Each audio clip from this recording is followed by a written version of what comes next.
But it's been always on.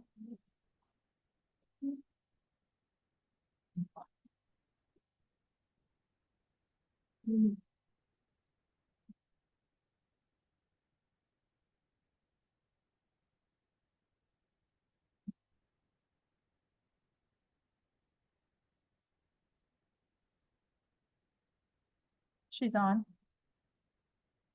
I think so. Back with internet. What's worse sometimes with the internet. Emailed them and told them, or she texted them and told them. Tell We're gonna them. go ahead and call this meeting of the Ashland Board of Education. This is the meeting for the January 6th that was rescheduled and postponed until January 13th, 2025. We'll call this meeting to order around 6:18 p.m. I'll start first. Roll call. Ms. Janet Ward, Present. Ms. Teresa Calhoun, Present. Ms. Diane Elton, Present. Ms. Polly Jones is online with us this evening. Our name. Josh Rutter present this week. So first item under the agenda after roll call, we will all stand together and we'll repeat the pledge. To the flag of the United States of America. For which it stands, one nation, under God, indivisible, with liberty. Gracias, Cora. And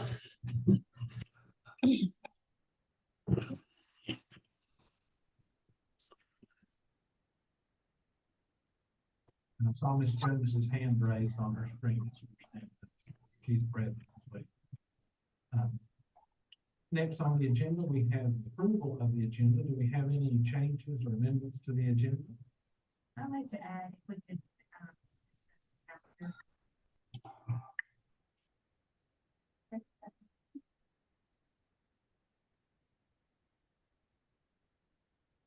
Okay, you all, we might just add that last thing under updates and discussion.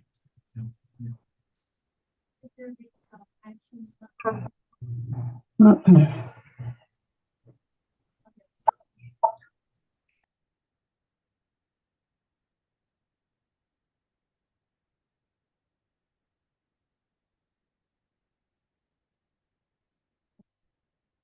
Yeah, that was the one.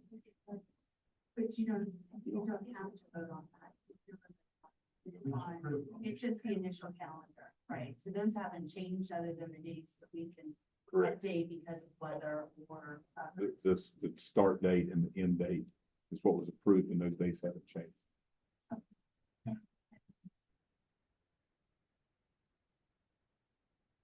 Anything else? Okay, nothing else. I'll entertain a motion to approve the amended agenda.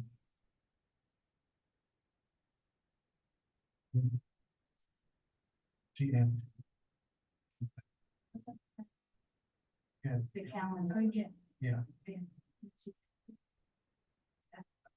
So now we've got to vote on the amended agenda with that addition. All those in favor, raise your hand. Motion carried. Next, we've got comments from the superintendent.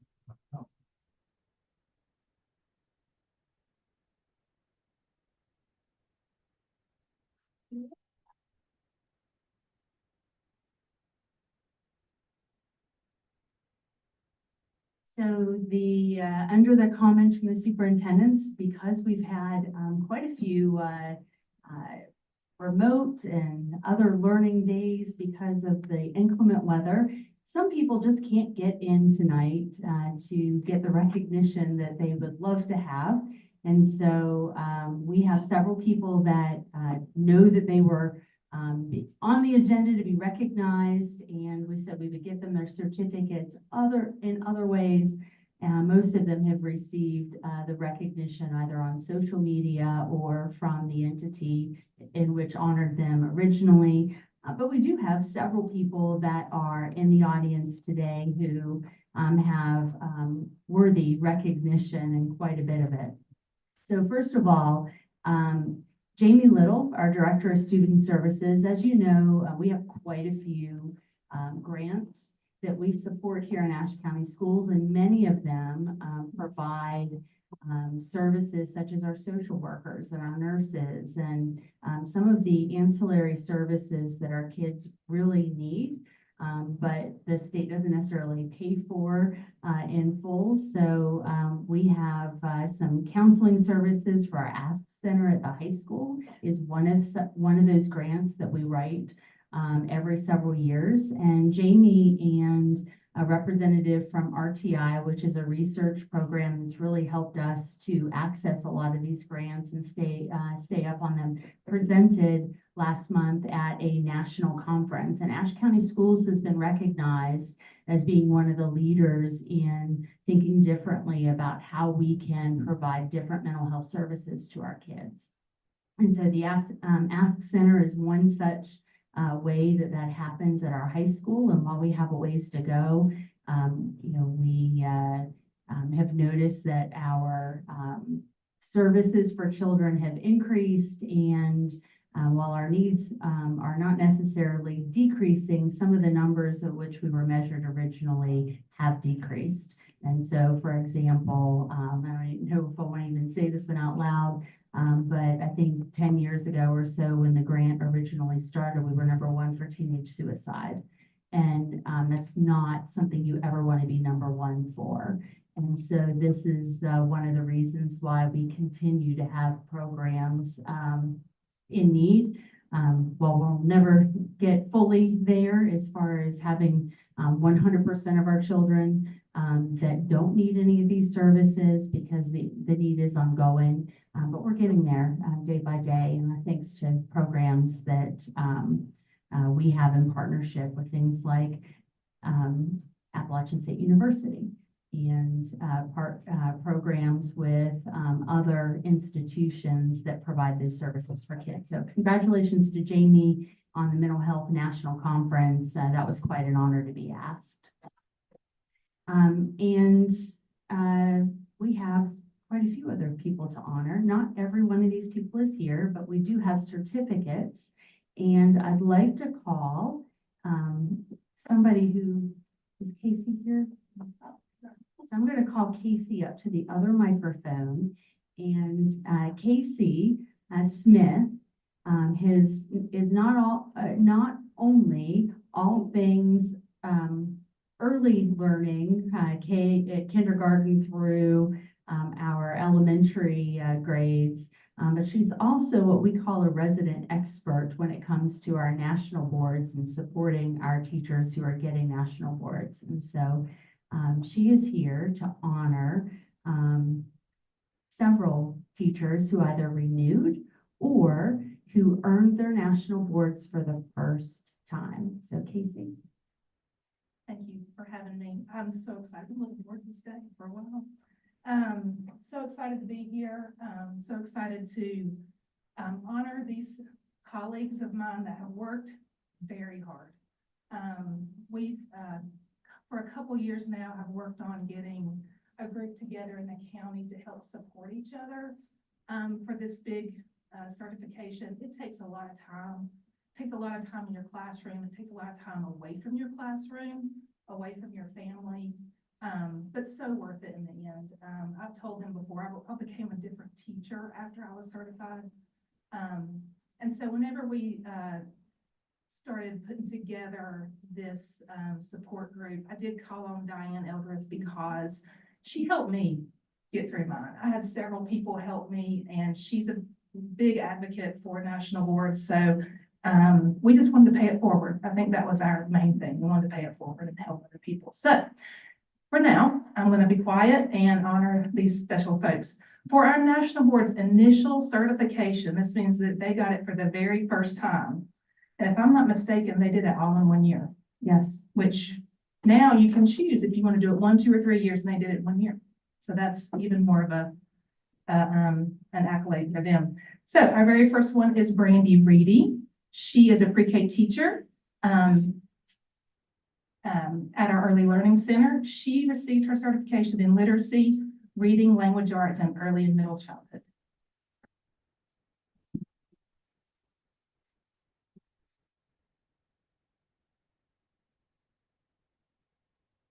And she has a special official lanyard that actually says national board certified, teaching. And so congratulations, Brandon, on this fantastic honor. We're so very proud of you.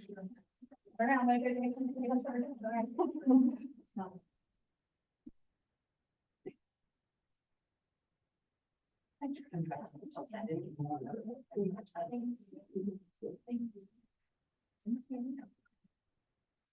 Our second honoree is Mandy Keziah.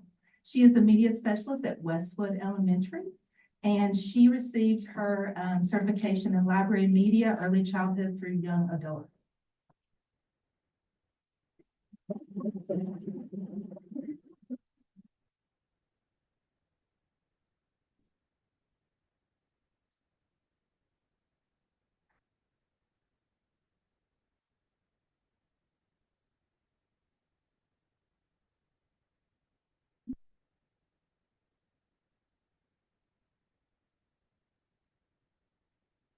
Our third honoree is Luke Eggers. He is a CTE teacher at Ashe County Middle School, and he received his certification in career and technical education, early adolescence through young adulthood.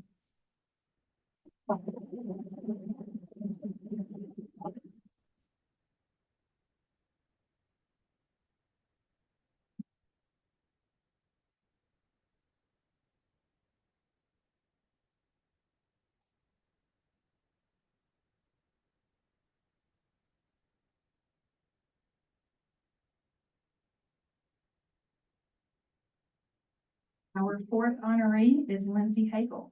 She's a reading specialist at Westwood Elementary School. She received her certification in literacy, reading, and language arts, early and middle childhood.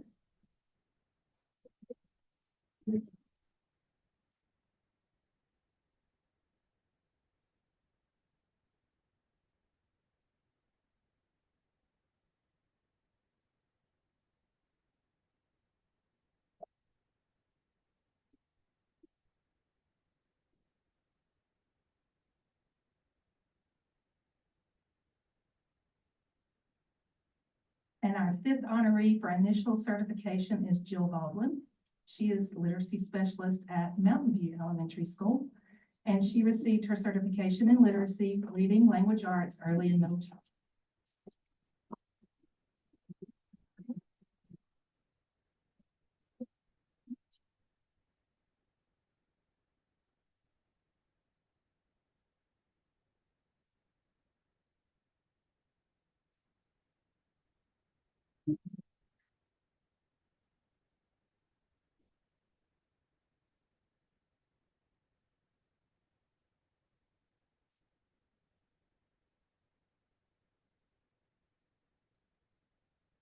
All right, we had four of our teachers that received renewals in national boards this year. Two of them were able to be here tonight and two of them were not. So I'm going to go ahead and mention the ones that were not able to be with us tonight. The first one is Christy Rivers. She is English teacher at the high school, and she received her renewal in English language arts, adolescence through young adulthood.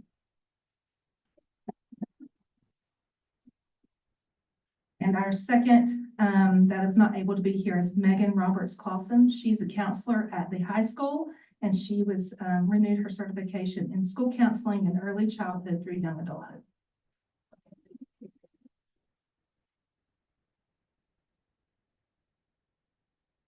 Right, our third renewal that we would like to honor tonight is Josh Bedworth. He is an English teacher at Ashe County High School, and he received his renewal in English language arts, adolescence through young adulthood.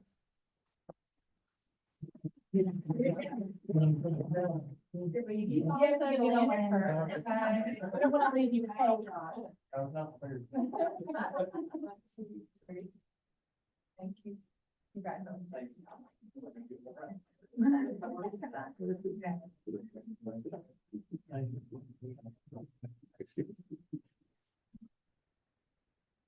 All right, and our last renewal we would like to honor tonight is Jody Grove.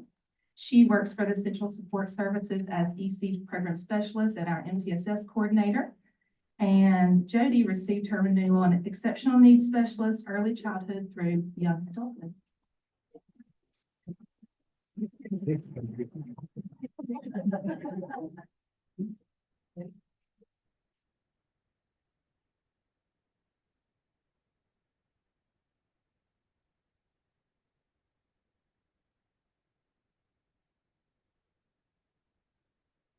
Thank y'all for being here tonight. Y'all did awesome. I'm very proud of you. And I just want to say something to each of the teachers that are in this room tonight and the ones that have been honored before. We have amazing teachers here in Ashe County. I can't tell you the level of excellence that they live up to every single day. And they go above and beyond outside of the classroom as well. I mean, Josh, basically keeps us running with a spelling bee every single year. One of the many things that he does outside of the classroom. You know, Jody, today I called with a special request and she had it done immediately with grace and really made the family understand how well or how much we care. And I can see that about every single person in this room. So congratulations. That was quite a feat, but we're really proud of you. And you guys can go if you want. You don't have to stay around for the rest of it.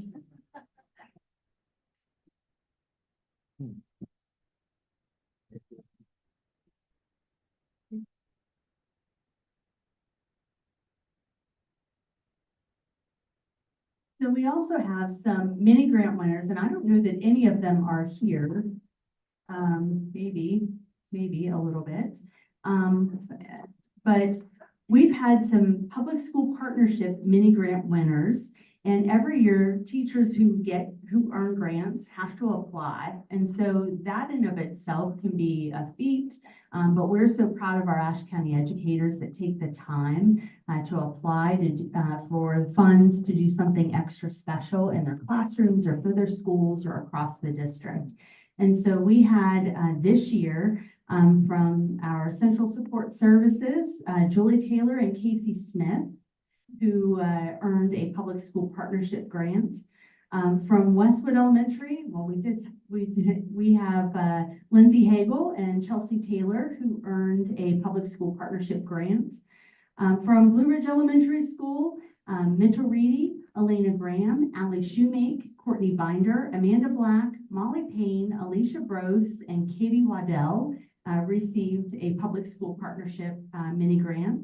From Mountain View, we had Jill Baldwin and Angie Douglas to receive a mini grant, and from the middle school, Summer Davis. So we are really proud of these individuals. And again, they went above and beyond as our teachers always do, but congratulations. There are 14 different districts that were competing for these funds, and we have quite a few who received them. So next we have someone who is an outstanding teacher. And I can't say enough about what he does in the classroom and what he does for his classroom of students. They love him and they are engaged all the time. I think last time when I was in your classroom right the week before Christmas, and one of the little boys was just so eager to show me how he could read everything that was on that screen. And I was so impressed to see the big words that he was reading in his classroom, but so very proud. And if he didn't feel comfortable in his class and comfortable with his abilities, he would not have been that eager to just rush to the door and say, "Come look." And so very excited to honor Charles Johnson. He has been named the Exceptional Children's Educator of Excellence for the 24-25 school year. And so we're going to have you come up here and shake hands and give you a congratulations.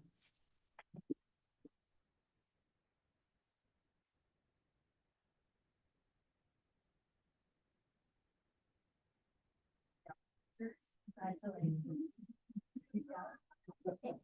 Well, and I didn't realize that I had all of the public school mini grants.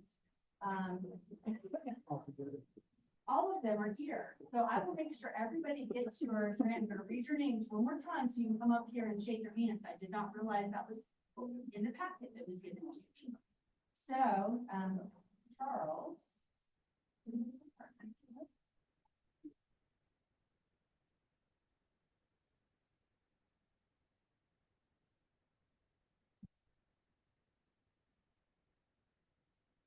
Then I'll find yours.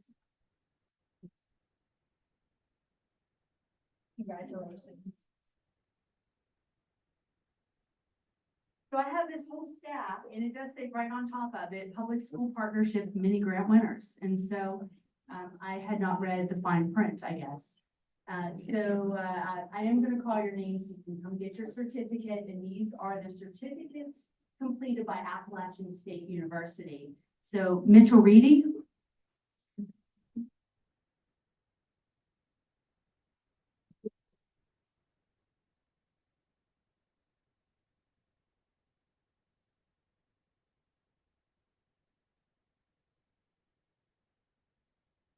Amanda Black.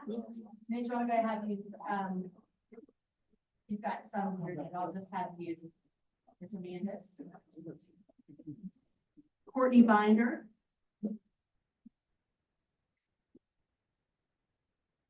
Alicia Brose. Please have the whole list of people. Yeah, Elena Graham. Molly Payne. Molly Shoemake.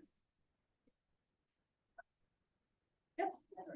Thank you, Mitchell. Mr. Reedy? And congratulations to all of your outstanding teachers. Yes. Tell us what they're doing with the grant money. Do you know? Yeah, so we put it into our December to Remember, which is also our stream night. So we partnered with ASU to come in, and they had different activities with math and science department. They actually come and facilitate it. We had like 6 different stations, so students could go, and it was focused toward 5th and 6th grade. But we had students from kindergarten through 6th grade that was able to go in, participate. Parents got involved. They were filling out the sheets, doing the projects, answering all the questions and everything around it. So it turned out really well. So we look forward to partnering with them again for our next stream night in December. And I think you had over 100 families, is Yeah, that correct? Right at Just 143 phenomenal. families that came. So the participation was fantastic for that night. Sorry to put you on the spot. Hey, no That's worries. great, thank you. So Chelsea Taylor at Westwood. And Scott Grubb's going to come up and receive these.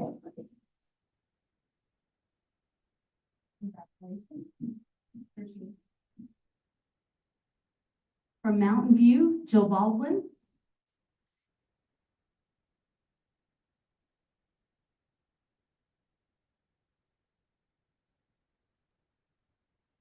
From the middle school, Summer Davis.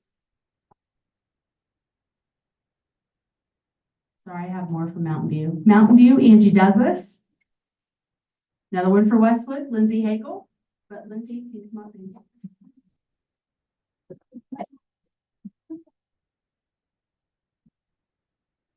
My apologies. Congratulations.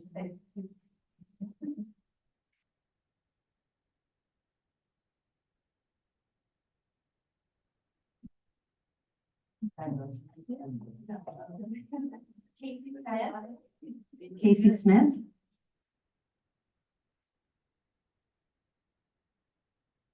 And I'm going to give you Julie Taylor's.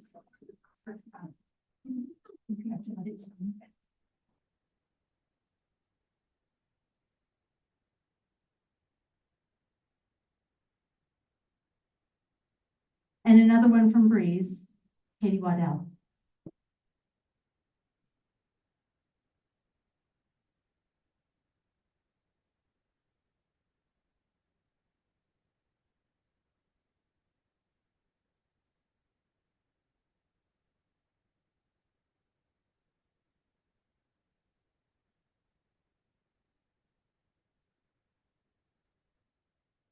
And then we have some other things that our teachers have done across the district. Brett Lewis, 8th grade science and social studies teacher, won a regional middle school science teaching award presented by the North Carolina Science Teachers Association. And so he was recognized by his peers. We had a graduate from Appalachian State University, Ashley Lamb, who's a 4th grade teacher at Westwood Elementary School. She graduated with a Master of Arts in Education and a graduate certificate in autism spectrum disorders. So congratulations to her. I think you all have seen on social media, Andrew Cirillo. So Mr. Cirillo is a middle school math teacher, and he is a finalist for the North Carolina Center for the Advancement of Teaching's 2025 Burroughs Welcome Fund North Carolina Beginning Teacher of the Year Award. That is a mouthful. This is, I think, our 5th year in a row that we have had a Beginning Teacher of the Year finalist from Ashe County Schools. So shows that I think Ashe County Schools does great in hiring people, and they do great once they're in the classroom. So congratulations to Mr. Cirillo. In March, he will have an opportunity to do some professional development through NCAT, and there will be a really nice dinner to honor the honorees from across the state. And then you heard about Blue Ridge having their December to Remember. Mountain View had their Steam and Sing also on December 18th, which was highly successful. And I heard from some parents who sang with their kids and really appreciated that. And some that were a little shy about singing with their parents, but that's okay too. At Westwood, the student performances of Frozen were outstanding. And, I'm amazed every year at the work of the team, but especially John Franca. Mr. Franca is an amazing teacher and truly puts his heart and soul into helping the kids come out of their shell, bring out their talents, and do the best that they can do. And wow, what a performance. I think it's quite a few performances in a row. Lots of compliments and kudos to the entire Westwood team. And then the decorations in the school were just absolutely outstanding. It just really brought joy to us as we finished out December. And then we had the middle school wrestling team brought their A game to Happy Valley Tournament on December 13th. And they had 12 first place finishes, 8 second place, 1 third and 1 fourth, and every single one of the 22 wrestlers earned a medal. That's amazing to have that much in 1 year. So congratulations to all of those athletes. And there's so many different things that we could highlight in sports and high school and in middle school. But I also want to give a shout out to the high school Husky Marching Band. They did travel to, well, first of all, they were in the West Jefferson Christmas Parade, and I think that was one of the highlights of the parade downtown. They participated in the Boone Christmas Parade, and then they even went to the Charlotte Novant Thanksgiving Parade again. And that one, they drove down and drove back all in one day and had a fantastic time. The other thing I want to share, other than some things that are upcoming, I think, as you know, this year has been quite eventful in so many ways. And with Hurricane Helene, we've seen our community truly pull together in ways that I just could not imagine. People sitting at this table here, our Board of Education, our students, the directors that are sitting in this room, and teachers, many of them volunteered their time, Saturdays, Sundays, for months on end. So while school wasn't in normal mode, we were definitely in action mode to help our community. And we couldn't have done that alone. And from our fire departments to the school system, to our local churches, to county government, a lot of things had to come together and still are coming together in order to recover from Helene. And we have had hundreds of donations. And so I can't name all of them. We have started collecting a list of donations. We're sending out thank yous. We've done shout outs on social media. But we're really putting it together so that we can express to the board and to our community a thank you, because we're really trying to take care of children and take care of families and others within the community who still to this day are recovering. So everything from the Children's Christmas Project that happens yearly, I think was made extra special by the efforts of a lot of our families. And our social workers went above and beyond and made individual deliveries even on the weekends in order to make Christmas special. We're thankful to all the organizations that helped. Skyline Skybeth made a generous donation delivered by the Chief of Marketing and Sales Officer, Edward Henson, this year. We had poinsettias that were delivered to the office just to bring joy. Our sister school district next door, Wilkes County Schools, surprised us all by bringing a gift to every single child in our district and every single staff member in our district. And so those were packed with love, literally. So with cards and gloves and hats and stuffed animals and crayons and you name it. That was really special and very unexpected. And we got a call on a Friday, hey, we're going to be there on Monday morning.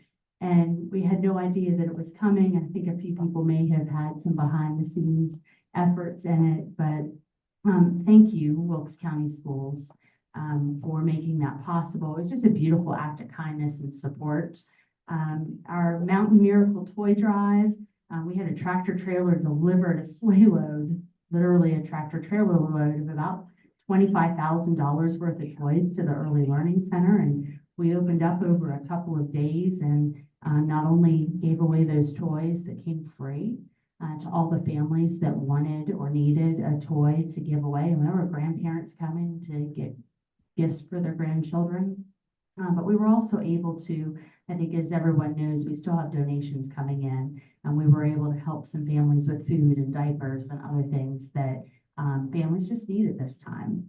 And then even the Mountain View Elementary School Knitting Club recently donated hand knitted hats to the Partnership of ASH. And we heard some fantastic things about that, but a huge thank you to the Ashe County Endowment for supporting this project with a grant. And I think there'll be more hats and mittens in January to come with all this cold weather. But those are just some of the few donations that we've had come into this community. Lots of individuals, some of them sitting up here at this table. We've had a bunch of anonymous donations. We had a $10,000 anonymous donation to come in, but just last week or this week. I don't even know what date it is. But anyway, we're going to get that list to you all so that you know who to thank. And I want to say a public thank you to our community, because really it's people in our community that have pulled together to support each other. And then our HOSA team are getting ready to ask for permission to go on a field trip. But our HOSA and the 2024 regional competition results, and we had students who competed at West Wilkes High School. The regional winners in EMT were Shayna Eggers and Hannah Marsh placed first. For medical math, Lucas Outen placed second, and Hadley Goss placed in the top 5.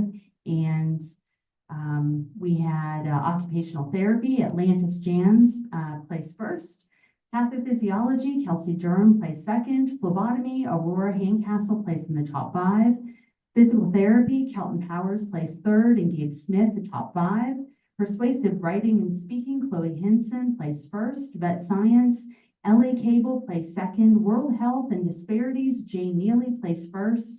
And they will all compete in March at the HOSA State Leadership Conference. That is a lot of students from one school to place to be able to go to state. So congratulations to each of them. And then I put some dates on there about some upcoming things going on, and I hope we're able to do them with snow and ice. We're trying to get back to school, and we'll talk about that here in a little bit.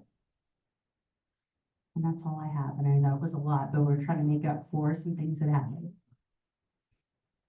Holidays are busy. Thank you, Dr. Cox, and congratulations to all those folks there. Next, we've got on the agenda is public comment. So in accordance with policy 2310, the board chairperson will recognize speakers in the order in which they are signed in. Each speaker will receive 3 minutes to present their comments. However, the public comment section will not exceed 30 minutes, except by majority vote of the board. If a speaker is unable to present all of his or her information within the specified time limit, the speaker may provide the board with additional information in written form. We ask that you please refrain from addressing specific employees or student concerns or board members as part of the comment. Concerns may be directed to district leadership as prescribed in policy 2015. Board members will not respond to individuals who address the board except to request clarification of points made by the presenter. The board chairperson has the authority to speak on behalf of the board and refer their concerns to the administration. Except in cases of emergency, information received during the presentations will not be acted upon at the time it is received. That having said, we'll open up the public comment session. We have Mr. Ranger Hill.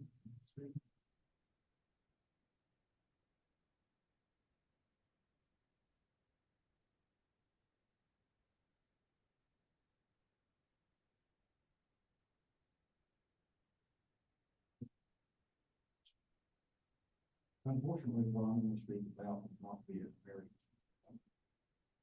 I was and hope that the experiences that I had with time does not occur to you. Hope. When I had three different persons were hired that grant. In part the higher their qualification.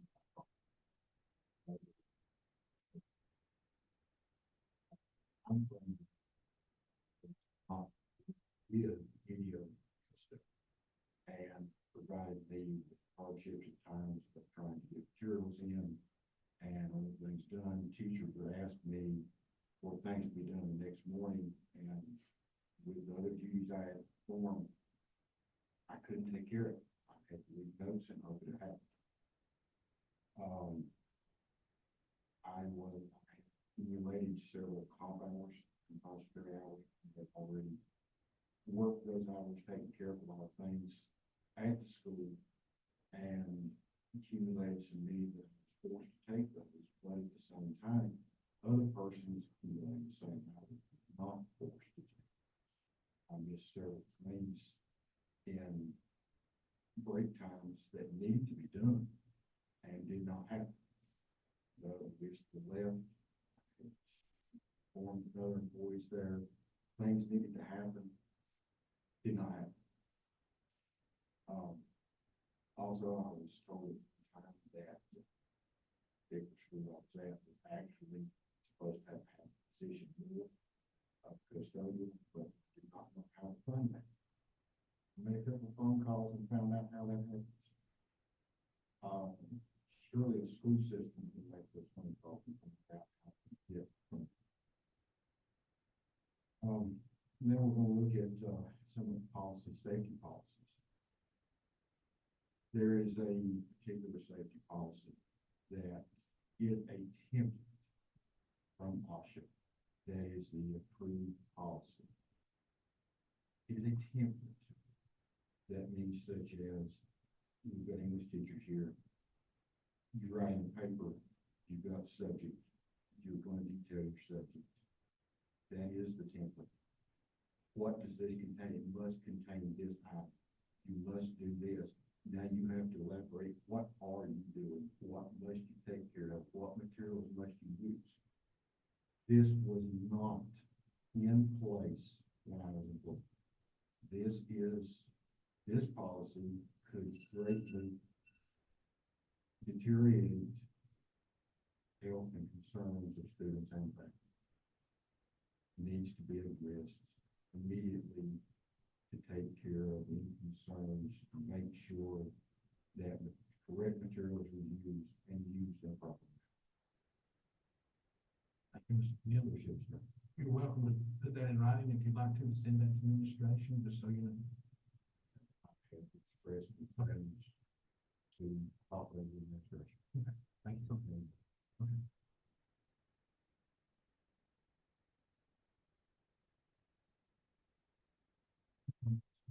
That's it. On the agenda, the dividends.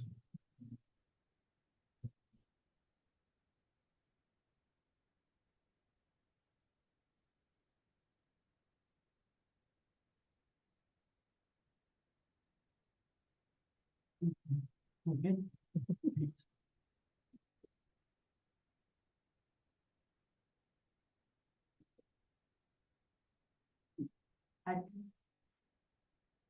No, I don't have the only ones that I've sent are the ones I've sent, you sent on the email. I've been forwarding those to you. Okay. Good evening. I'll be brief. Fine. Okay, the cold weather has been hampering to a lot of activity, but we have been busy doing a few other things. Clark Nixon has, delivered the electronic version of the conform set of drawings, and what that means is all of the addenda that were issued during the pre-bid, and then also all the alternates that you approved has now been incorporated into the drawings, and so those have been put together and issued to Benoit Construction. So that basically what that means is that's the drawings that they use for construction. So that has been done. Also, we have received official approval from DPI, which was a big hurdle that we came across. We are still waiting to hear back from the health department for their final sign off. We worked through a lot of things with them during the design process, so I don't expect any issues there. Excuse me. We did have to get some information about menus and some other data from Tammy and Amanda, and that stuff has been sent in. And finally, I'm sure you're aware that LGC did vote to authorize the county to issue the obligation bonds, and that all has passed. So we have plans, we have a loan, we just need good weather. So like building a house, right? Yeah, indeed. So we are still waiting on local building inspectors. We still have to get a permit from them. They think it'll probably be about the end of February, but they've also been really busy with Hurricane Helene issues, but that should not be a problem. We shouldn't slow us down because we anticipate bad weather through February too. So, but we are still working on shop drawings and some else like that. So we are working. Does anybody have any questions? Yeah, does the health department grant, still is in there? So the permit for the health department, it's in process. They have the drawings. It's under review. We have gotten feedback from them. Some of the things that they wanted was like menus. They want to see what we're doing, what kind of food they're serving, that kind of thing. But we've met with Mona McKinney. She's one of the folks with Appalachian Health Department. We've talked with them multiple times during the plan review. So I don't expect any problems. I'm talking about, this is about food service. Specifically, this is about the kitchen area, concessions, the 2 concession areas. The Bulldog Clinic, that doesn't require a permit, but we did engage with them during the design process. Yeah, we talked with them. And in your update, you mentioned value engineering list for consideration. Will we be involved in looking at that and look at that? We got some information from Benoit and we're still going through it. I can share that with you. It's a lot of nuts and bolts kind of things. You're more than welcome to have it and review it and dive in with us. Most of it are probably things that when it's changed, you'll never even see or notice because they're under things or things that aren't going to make a difference. Yeah. Yeah, we haven't. I don't hide either. I don't hide anything. Yeah, You're more than just welcome to be send it. involved, but, I mean, some things, for example, they didn't include the concrete under the, dugouts, for example. So we need to figure out how to way to put that back in. That's something we'll miss. Door hardware, I'm gonna go through that, did they get everything? Maybe they included a closer where we don't need one, door closer, for example. Do we need a closer? Maybe not. Those kind, there's 300 doors. So that's something that the minutia of that's that kind of thing. I would like to see. Sure. That summary after you finish. Yeah. You're more than welcome to sit down with us. But I don't care. By all means. And this list. I haven't seen it yet either, but I assume it's very long. I mean, wanna because make of it all longer. the details, right? Yeah. Well, that's what I'm saying. It's quite long, but it's not yet complete. No, it is not, So- no.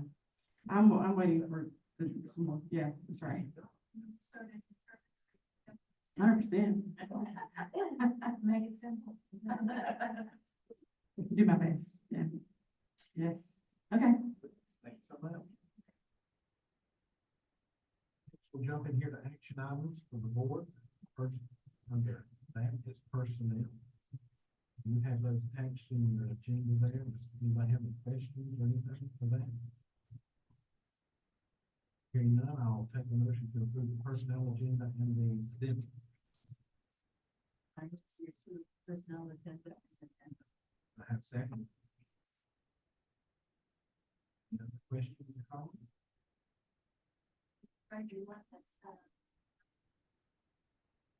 Yes.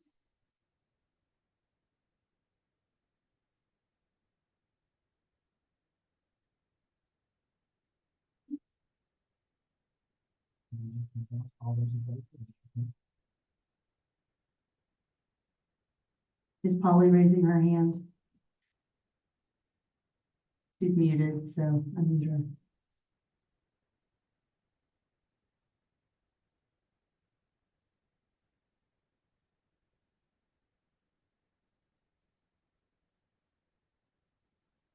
Miss Polly, did you vote yes? Ms. Jones, you, yes? She's muted, so can we unmute her, or does she have to do that? Yes, Okay, I was muted. I had to get myself unmuted. you're okay.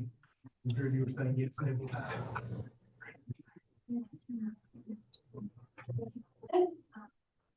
There's one item on that,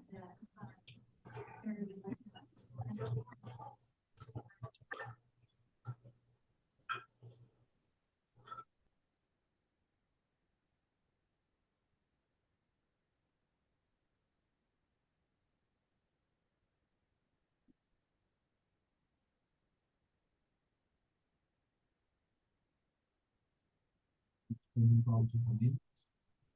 This is something December second minutes.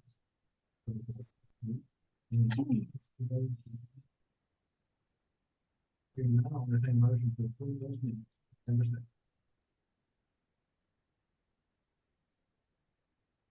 Second. Questions, comments? All in favor, say aye or raise your hand. There you go. Next, we've got the Angela Care Nursing.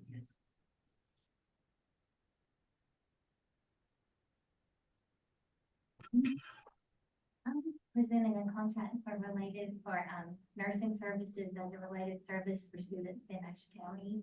And it is the very same contract we already have in place with another company, but they are only able to serve students 4 days a week. So it's a contract with another company to serve, which is a good thing.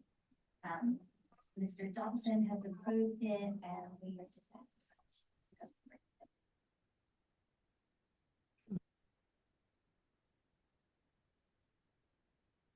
Motion to approve this contract. Second. Questions, comments? Yes, I do. I think it was stated differently that one student the other company serves the students 4 days a week. There's a good thing that's not. So this is a good thing. Correct. And it makes sense. It's almost-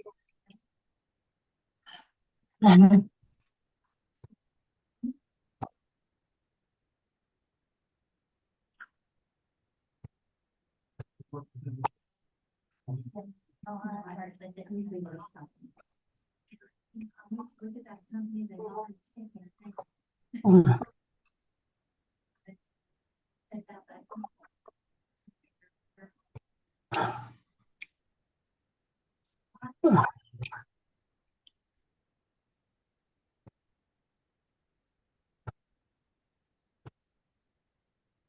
Well, and I think it's based on services that the child has, that particular. It's based on, yeah, it's based on the IEP. And then based on,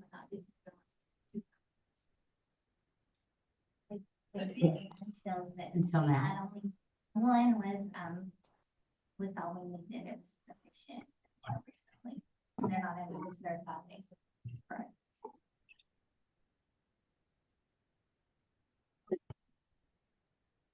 Any other questions?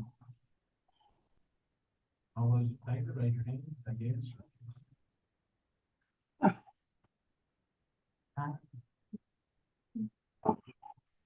Next, we've got the approval for the overnight HOSA competition.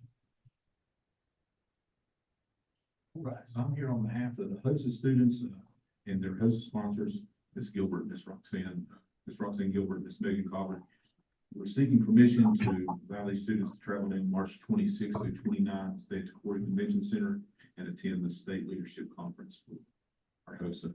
Again, their participation and their placement in the regional has qualified several students to go and participate at the state level. As you can see there, I think we included everything. Put the agenda on there. It is it's not complete yet. I can share that out when we get the completed agenda. We do have a template of that. And it is over 3 nights, but the one night is a Friday night typically. So one night is a Friday night, so they'll only miss two nights during school weeks. Our winners will be recognized at grand awards session there on Friday. I'll report those out. And they'll finish up Saturday. Anyone have any questions? No.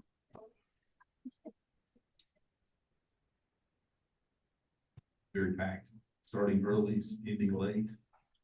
In taking students to this kind of competition, I want to commend the teachers who put in all this extra work and the phenomenal number of students that have received awards. I'm excited it's not over Easter break this year. It has been the last 2 years, and as directors, we fussed. Don't do this to us. Because our kids had to make a decision. They want to go somewhere with their families, and a lot of times you get senior and it's a rest break. Anyway, I won't go into that. But I appreciate North Carolina HOSA moving us to a non-spring break around Easter time. Sounds good. I'll entertain a motion to approve. I make a motion, we approve this very back to the conference. Do I have a second? I second. Thank you. With the motion and the second there, all those in favor, raise your hand or say yes. Yes,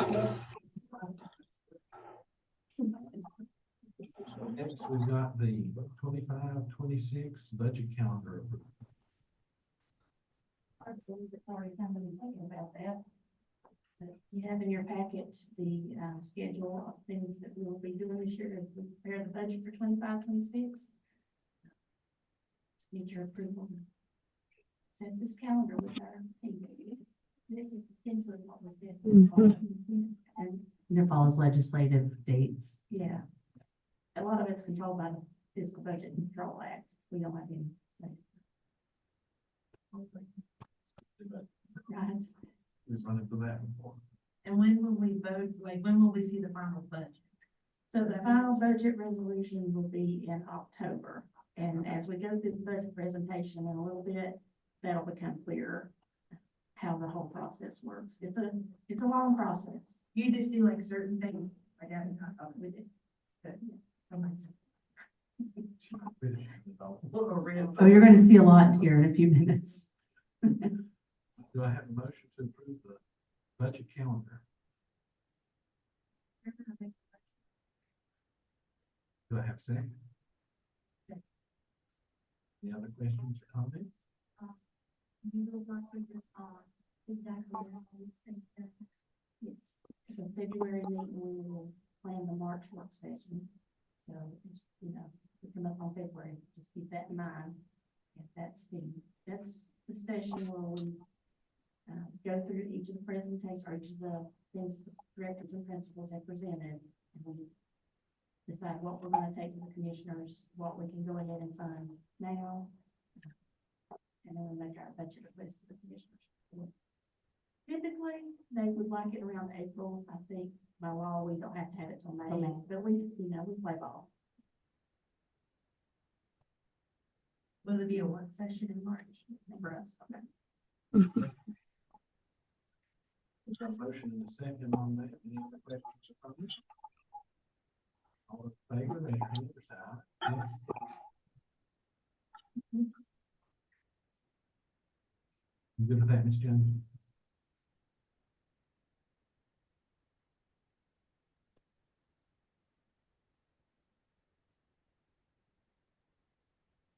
Did you hear us, Polly? I voted. There's something wrong. I don't have a good connection. It comes Okay, in we and, got you now. So you're but I good. voted. Okay. For some reason, we're not having a good connection.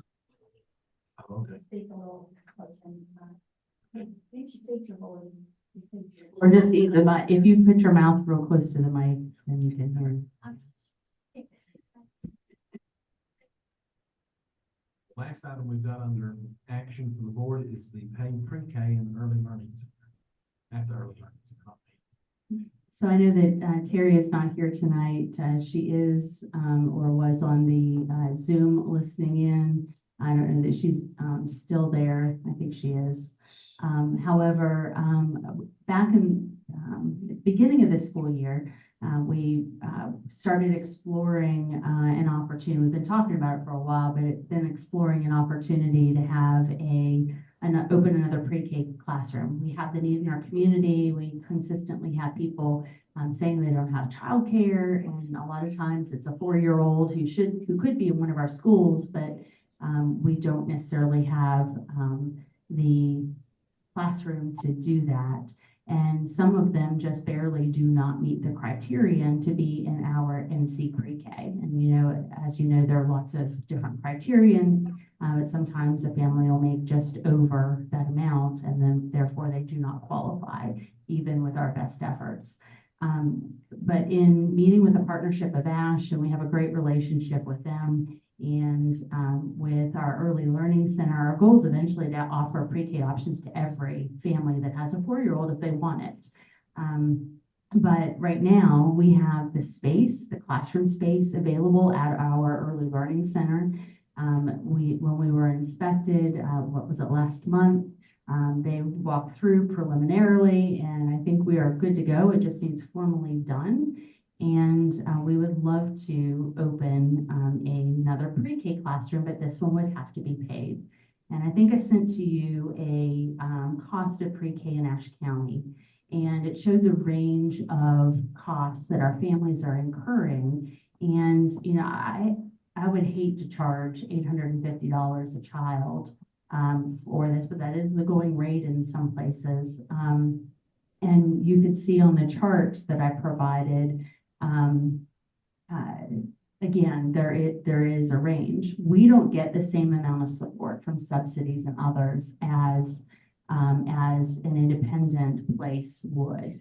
But I think we have proven that our pre-K is more than just effective. We do a great job. We have fantastic teachers. You saw Brady Reedy here today, who is an amazing teacher. They all are over there. And we would like to open up as we can, not only as a service for our community. I think the amounts that we have listed here may have us break even.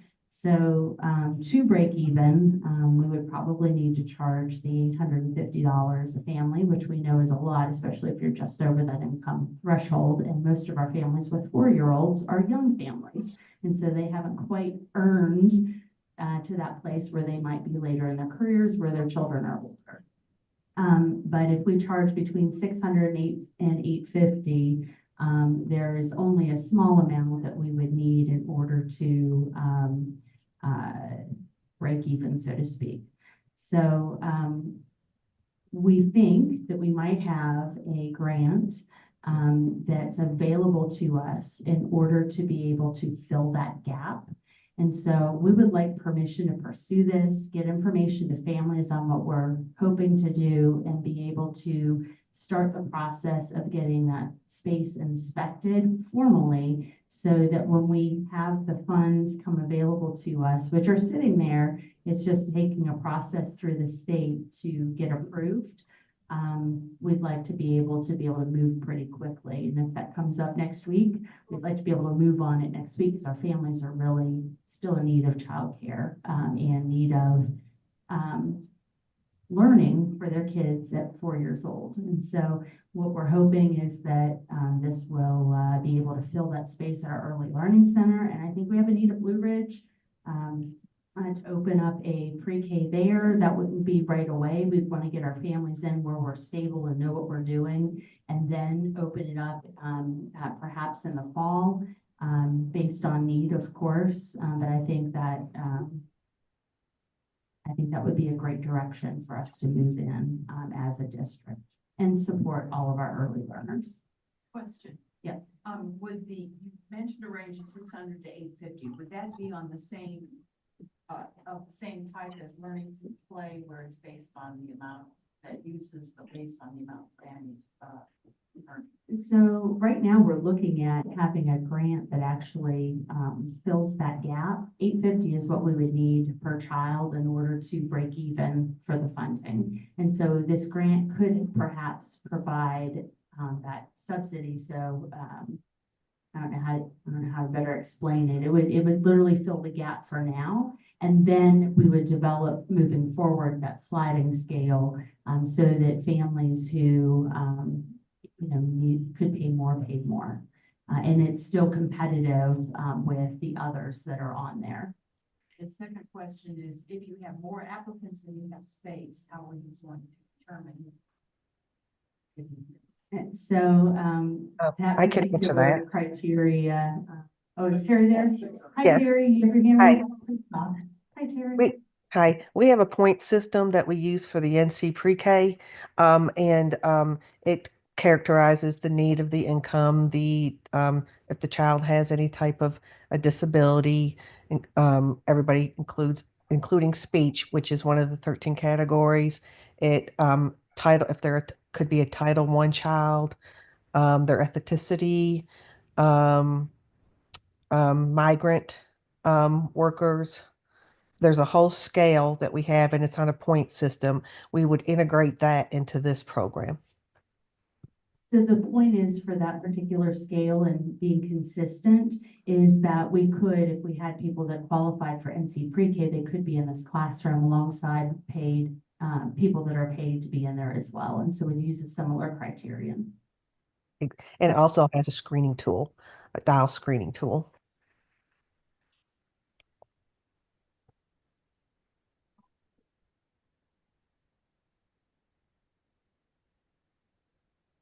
We hope that we could serve everybody that wants it. We have 18 open spots right off the bat.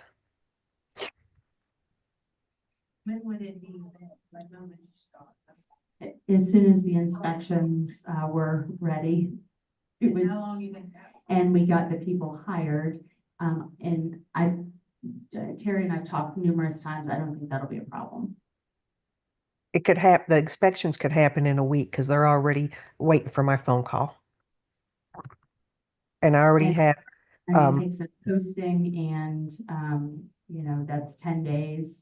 So we would be able to bring that back to you at the next board meeting to start.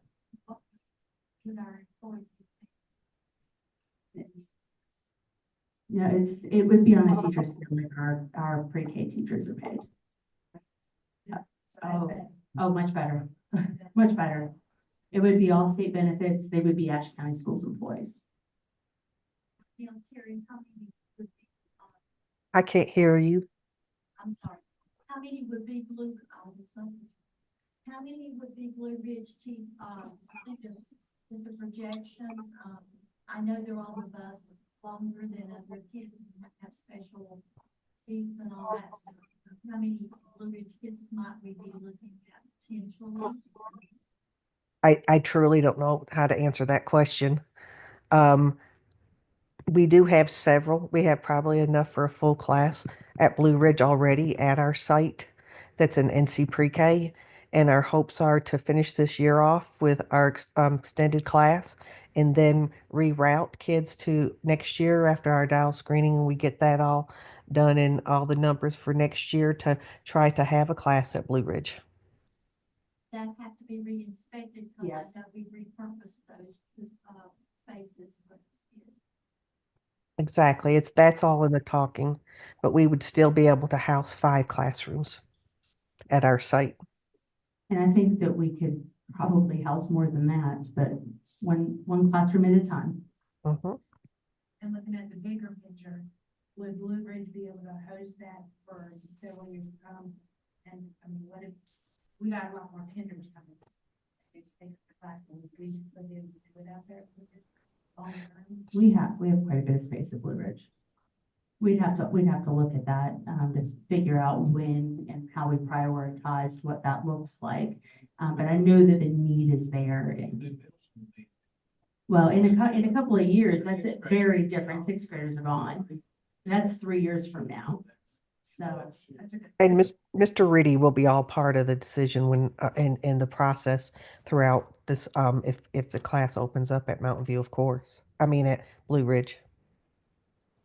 And we used to have pre-K at each of the elementaries long ago. Right now, it's working well under one roof, but we know there's opportunities to expand. And so this is an opportunity to do something new, which is the paid pre-K, which we haven't done before. And like I said, I would love to be able to say, if you have a 4-year-old or 3 going into 4 even, if you have a 4-year-old in Ashe County schools, we can serve you in a pre-K classroom and be able to do that for everyone. Right now, we've got to take baby steps, but we know there's a need for at least a classroom. I know people who have their, child who be placed that would be interesting.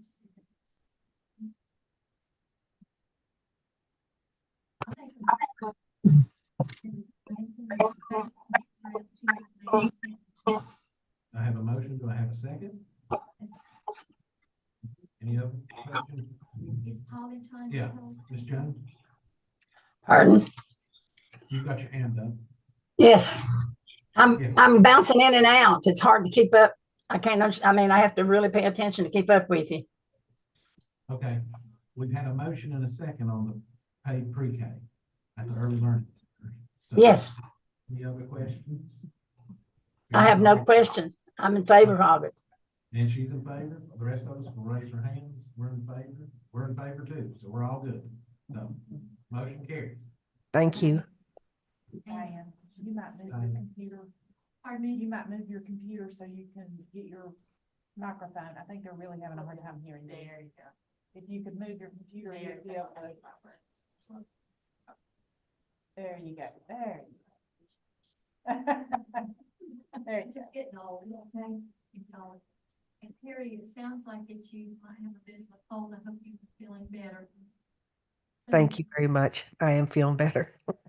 Thank you all for that. We'll move on now into updates, discussions, and considerations for the board. I'll have Ms. Holder come back to the budget again. So next, we've got the 24-25 board budgets. Thank you. And can you pull that up, Amy, so that everybody can see as well?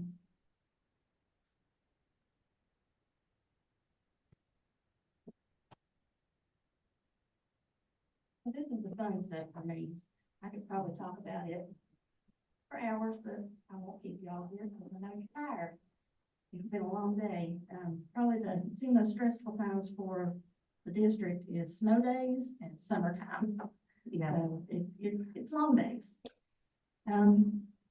We have 1 new board member, so we wanted to go over this information, and it's always a good refresher for our returning board members. So we're gonna flip through this pretty quick, but the budget is a very complex beast. It encompasses many funding streams. If I were gonna call this anything, I would call it Budgeting 101 if we were doing a series of budget workshops on this.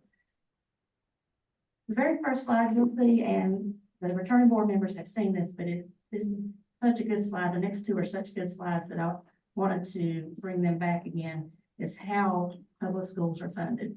You have the two models, dependent or independent. Most school districts in North Carolina are dependent funding, meaning that we have no ability to tax. Our taxing authority lies with our county commissioners. It would take General Assembly action before we could tax the community. That's kind of a double-edged sword.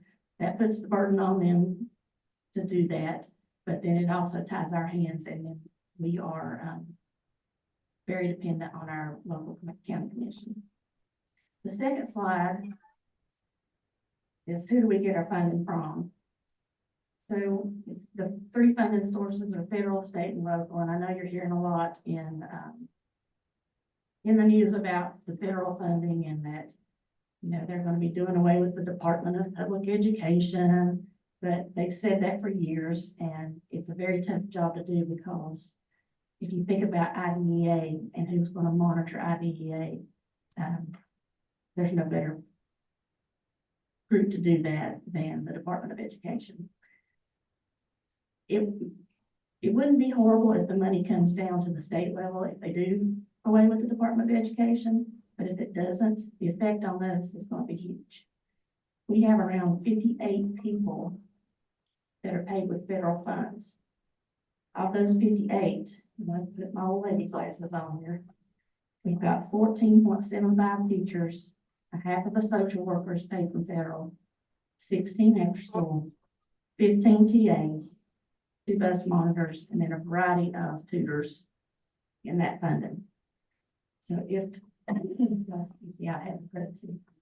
If the funding doesn't come down to the state and the state keep kind of the same funding model that they've been doing, we're going to have to make some really hard decisions. I think it's a long way down the road before anything happens. Can I ask you a question that a parent, sure, some parents who have children that are exceptional children, got a report, I'm not sure how she got it, but it's Secure Rural Schools Act. The House passed, the state, Senate passed it, but the House did not. It said it could affect us as Ashe County, we're specifically listed. I went on that website earlier and was looking at that. And according to this website from edunc.org, we could stand to lose at least $80,800,000. I'm not familiar with it. You know. So that's not one that has, so this time of year, and then we'll start sending you all some stuff as it comes to the legislature. We'll start getting alerts of things that are out there in action, things that are out there that are being discussed, and some things that are imminent. I need action now. And so I'll start sending you those ones that need action now that may directly impact us. When I get them, I'll send them to you, and usually the School Administrators Association will send them directly to us. Their legislative people are pretty good at keeping us involved. And when it comes to small schools, and of course, we're a small rural school. I'm on the Small Rural Schools Consortium for superintendents, and we actually have a meeting on, we have 2 next week set up with other superintendents. So as soon as I get that information, I'll pass it along. But if there's anything close to legislative action, when I hear it, you'll usually get an email from like the School Boards Association, but they send it as a long summary and there's a lot in there. But anything that needs immediate, I will send it to you because this is a new budget year and they're going to be making new budget decisions versus last year was on the off year, so to speak, so not as many. This is the long session. This was from federal. This is federal. I have not, what was the name? I have not heard of it. What's the name? Secure Rules. Rural rules. Rural are. I said an accent. Okay, sure you don't like it. So it's the Secure Rural Schools Act. Rural.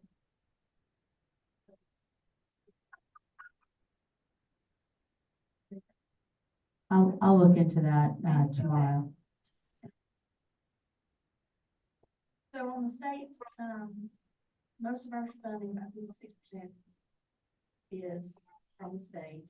This is, where we have a really good relationship with our representatives. I'm really thankful to them. They've really looked out for us in the last few years. This is where, we need to tell our hometown stories. We need to feel why the funding is important. We need to put faces to these stories.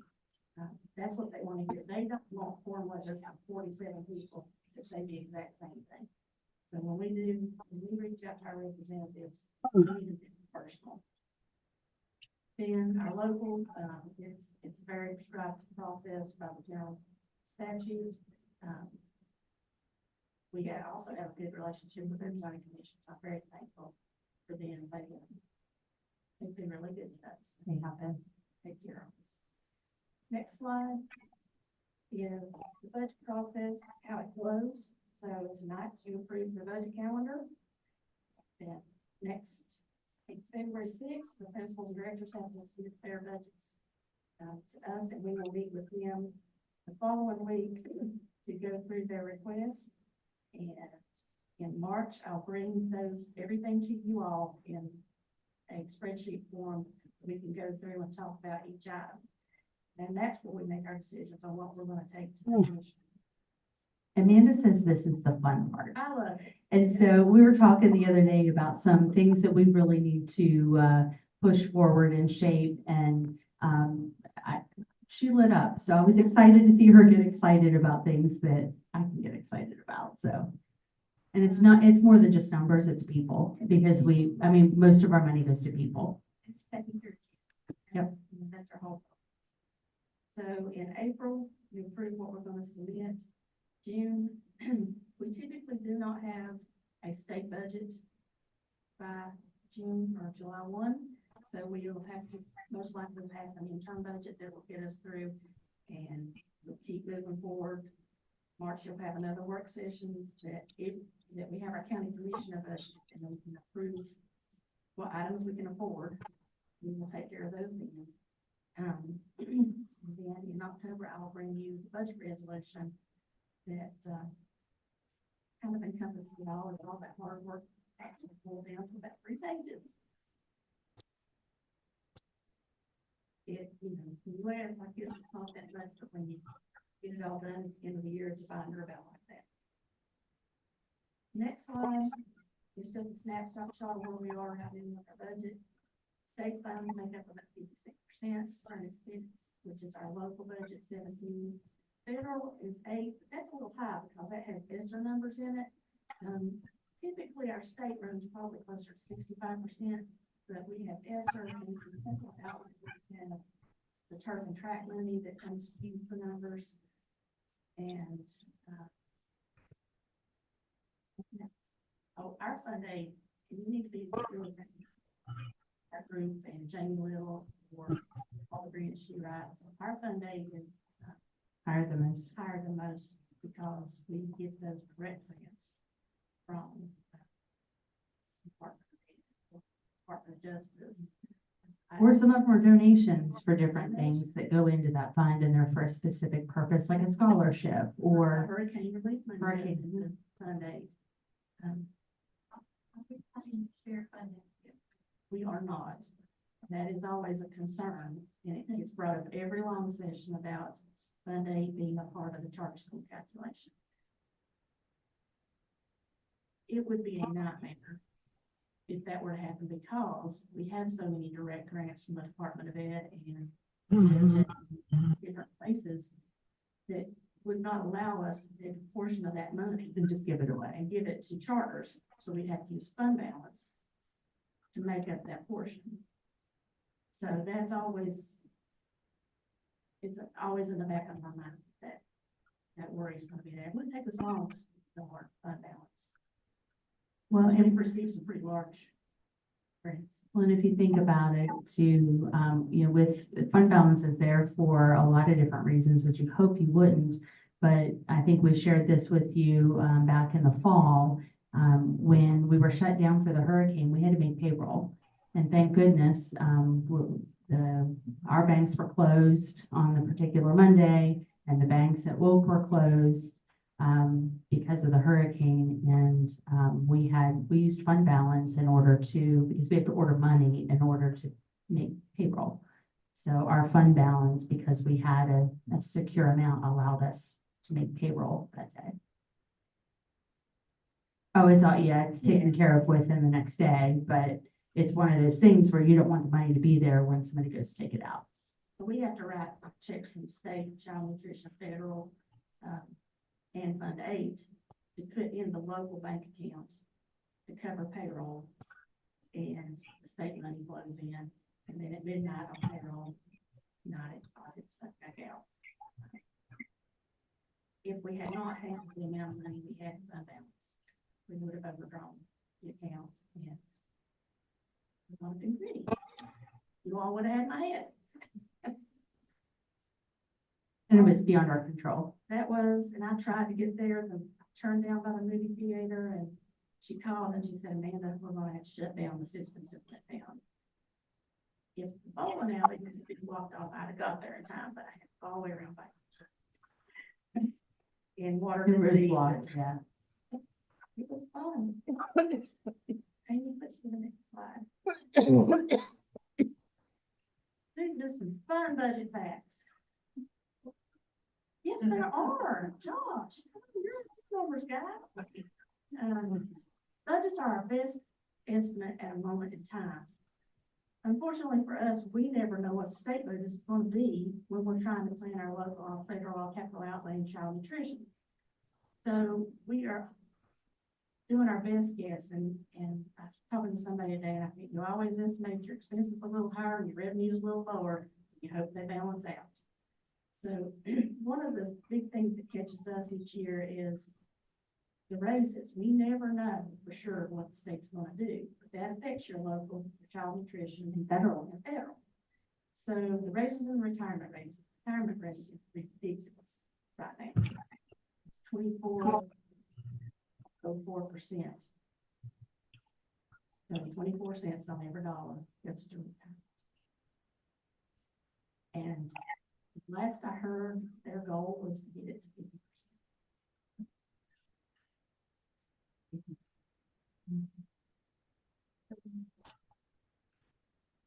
Luckily, this year it dropped just a little bit, which I was shocked. I don't think it's dropped in the 22 years I've been here, so. But our insurance went up, so. Insurance went Yeah. up, yeah. I mean, the balance again. Yeah, it is a thousand. So we have 131 individual budgets. In those budgets, there's 15,920 active codes, and I took the ESSER codes out of that, so there was probably more like 17,000 codes while we were doing ESSER. And each of those 131 budgets has their own set of rules from the General Assembly and the feds. And documentation required. Documentation requirements.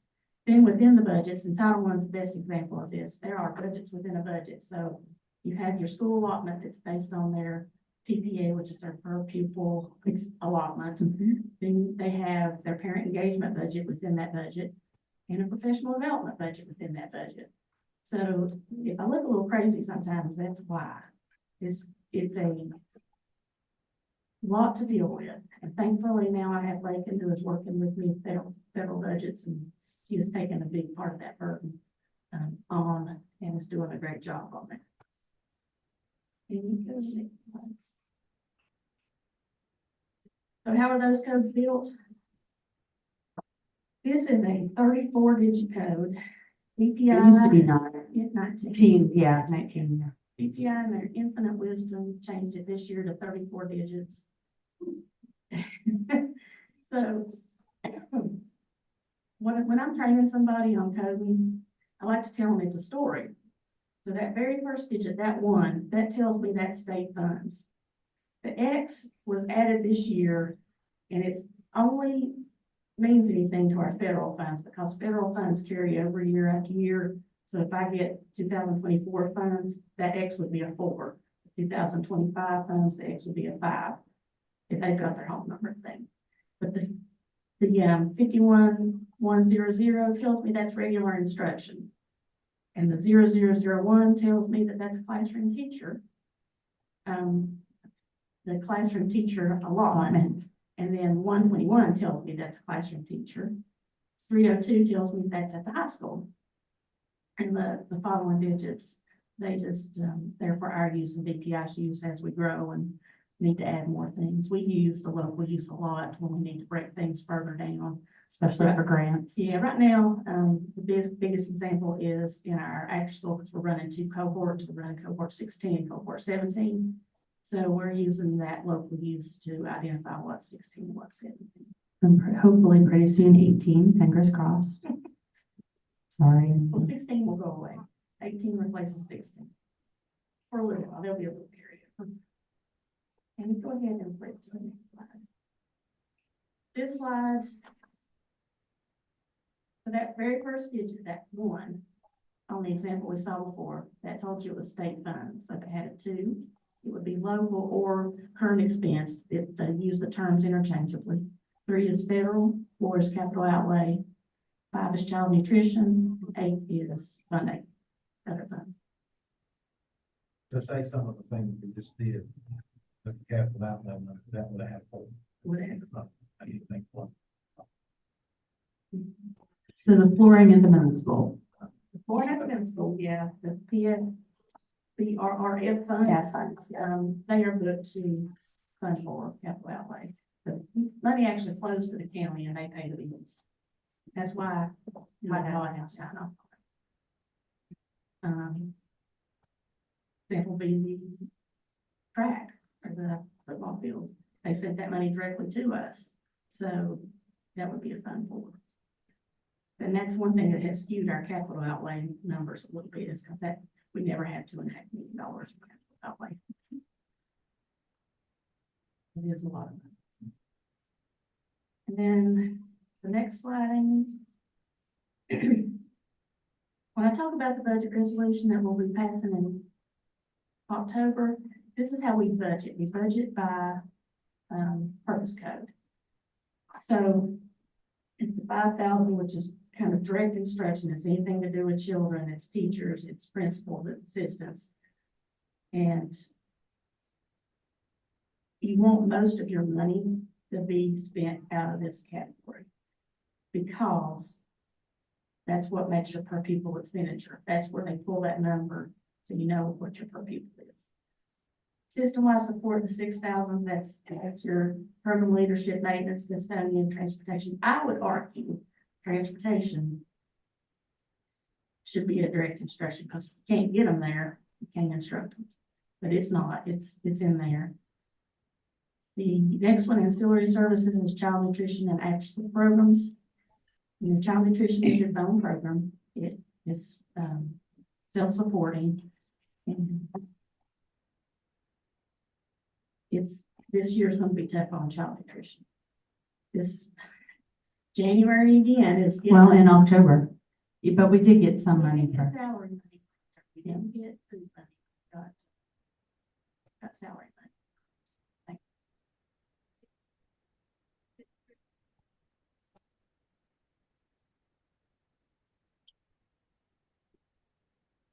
So that was not necessarily a great program that we are a part of. And what it does is you, depending on your free and reduced population in your school, they will reimburse you for the paid children at a certain percent. I hope I'm saying that right. You are. Sandy's our expert on that.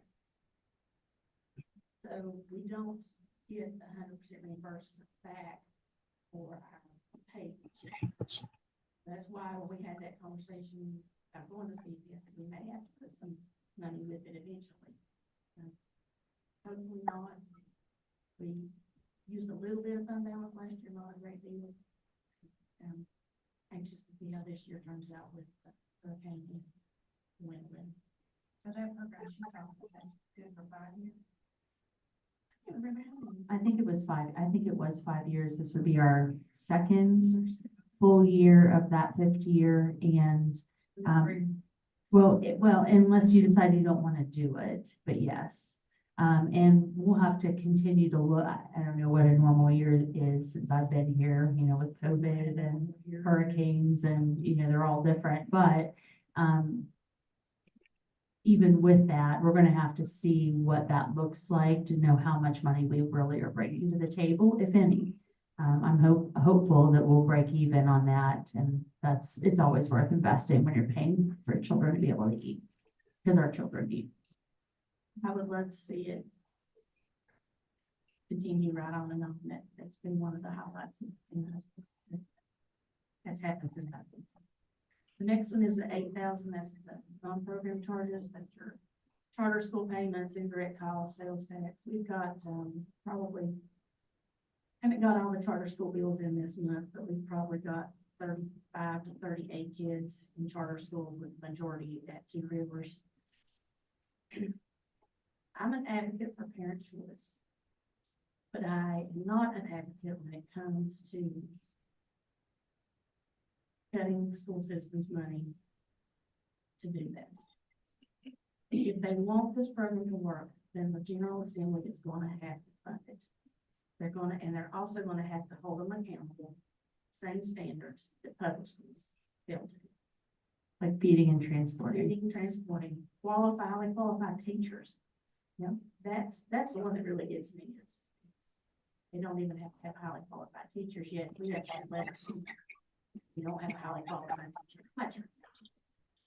There's just some stuff there that needs to be squared up. My question is that when the school gets the funding for students and the student leaves in the middle of the year, does that funding go with them from there to the charter school, or does it stay in our accounts? I don't know how the state portion of charter school pays. I don't think they do any more investment in a certain one. For us, yes, for the local portion of what we pay out, if they went and enrolled at Two Rivers, then that money would follow. So it comes out of our account and goes to them, even in the middle of the year. Even in the middle of the year. We hire teachers and.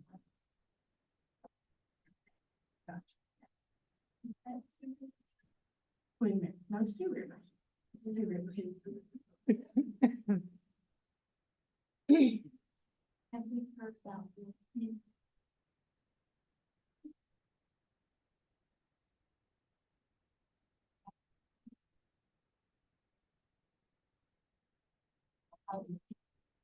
So the House and the House Bill 10, we don't know how that's going to impact. But it was overridden.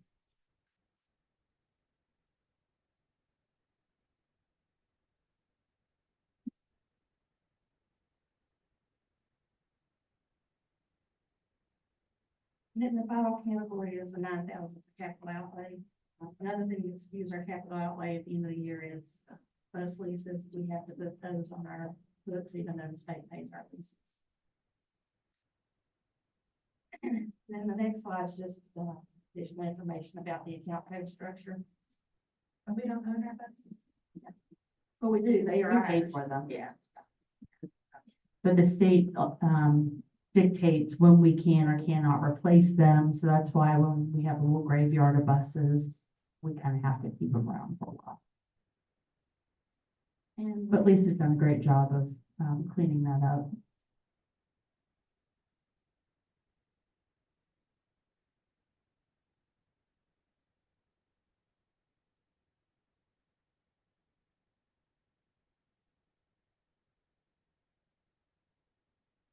included the school location codes. I thought y'all might like to see that.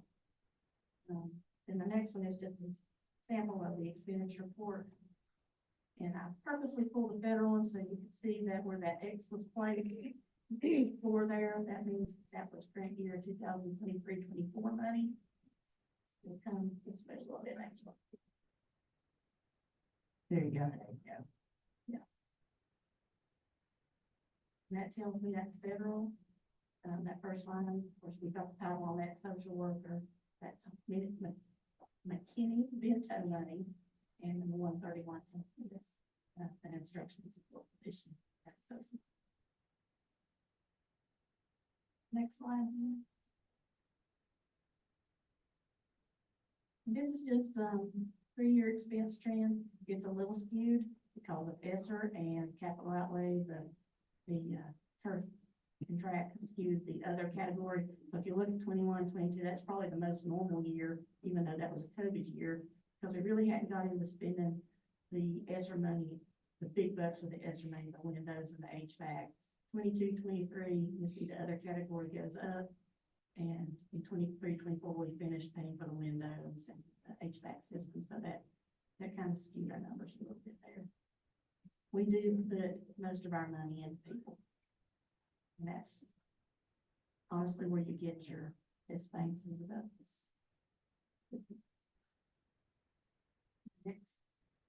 Next slide is how schools are funded. Now this one is, some of these slides are really little, so I hope you have, you pull them up on your screens. I don't know if we'll be able to see them on there, but click on up to the next one. We've got 3 different types of state funding. You get dollar allotments, months of employment, and positions. The weird thing about positions is they convert it into months of employment for my purposes, so I don't know why they just don't call it allotments. And it's because they take an average of positions. So we don't necessarily, if we hire somebody that's really, really experienced, you don't necessarily get that full amount. It's the average of those. It's the average teacher salary. Correct. So, months of employment, I just figured technical education as my example because that's the most common one. He started the year out with 175 months.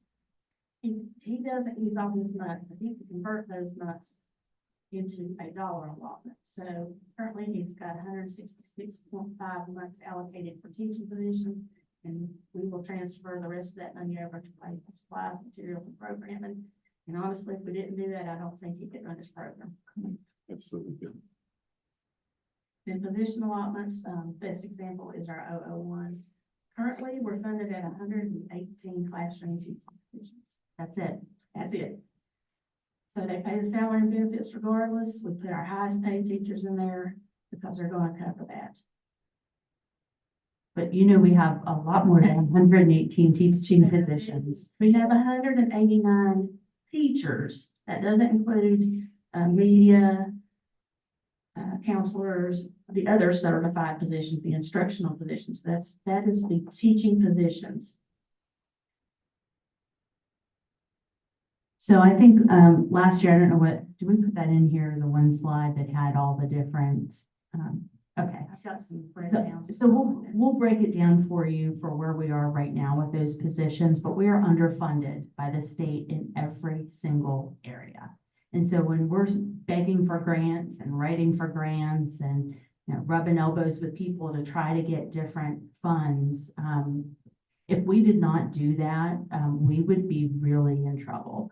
We're extremely, our class sizes would be enormous. I mean, 40, 45 kids in a class. That's how underfunded we are. So between the federal dollars, the local dollars, and you know, just continuously asking for funds, the small rural schools funds that we get are essential to be able to keep a lot of these positions that we feel like we can't operate without. Assistant principals, we wouldn't even have a full-time assistant principal at the high school, let alone any other school. We would not have a full-time assistant principal at the high school if we were only able to use the funds that were allotted. The state does not think we need that much. And I just don't know how we would do it without it. There are too many rules, too many regulations, and really it's just about serving children. Go up to the next one. This is the, that hot link to the allotment formulas there. A board and really want to dig into it.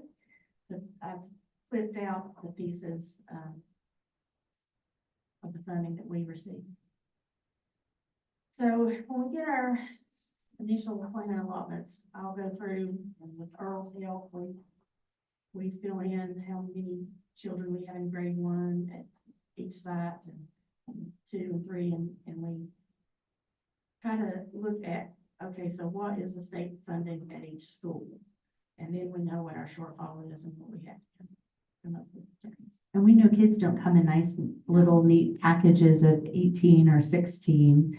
And so therefore, sometimes the class size will go up to a higher number and then it'll be lower, but it's what it averages out to be across the district. That's what is provided.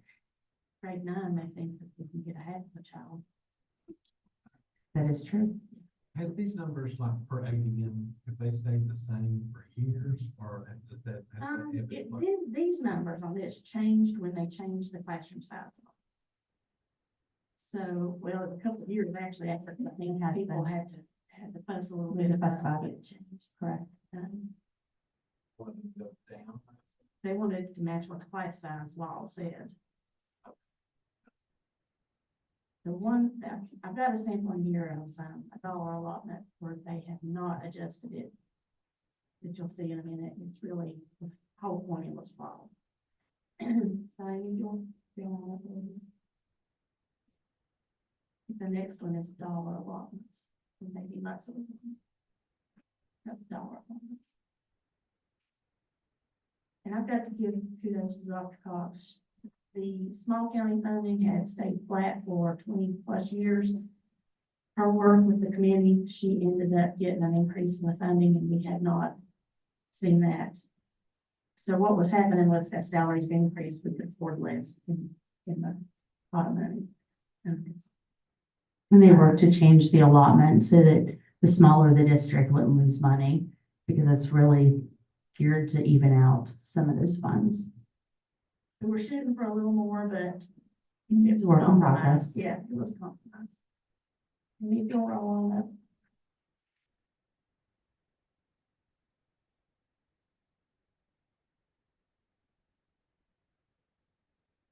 So this is just a sample of how we work through the 001 teacher allocations. And apparently they ran down because I came up with 118.6 and they gave us 118.5. So in my numbers over to the side, these are actual numbers, not including media, EC pre-K or CTE. These are classroom teachers. So you can see at that point how short we are of true classroom teachers.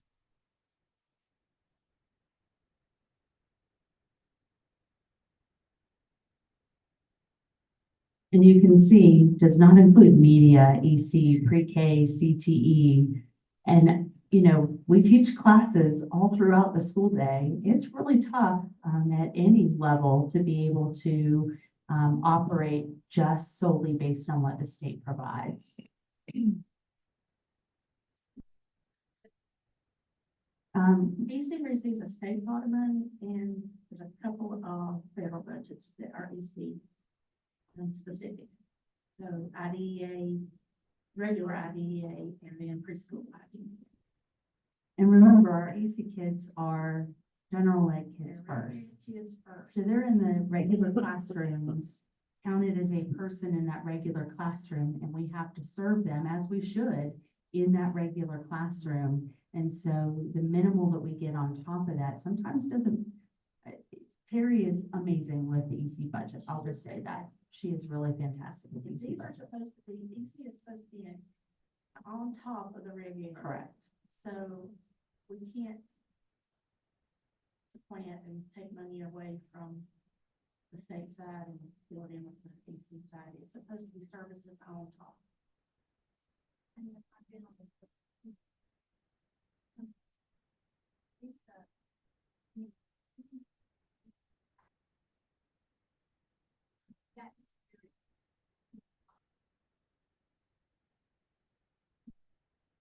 I will get you, I have a educational acronym, like cheat sheet. I will send that to you.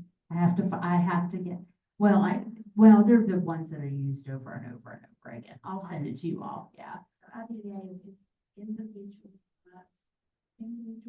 with Disabilities disabilities. with Education Act. I'll send it to everybody. I'll send it to everybody. Yeah, I do have one. I have to find it. Yeah. Individual Disabilities Education Act.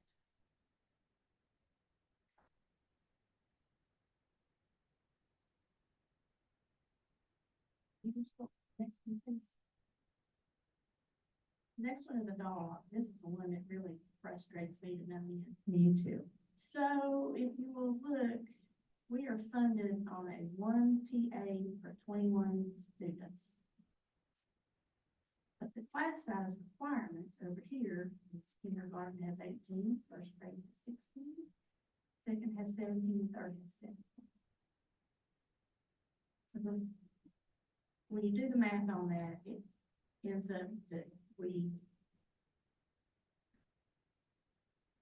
Like 17 to 18.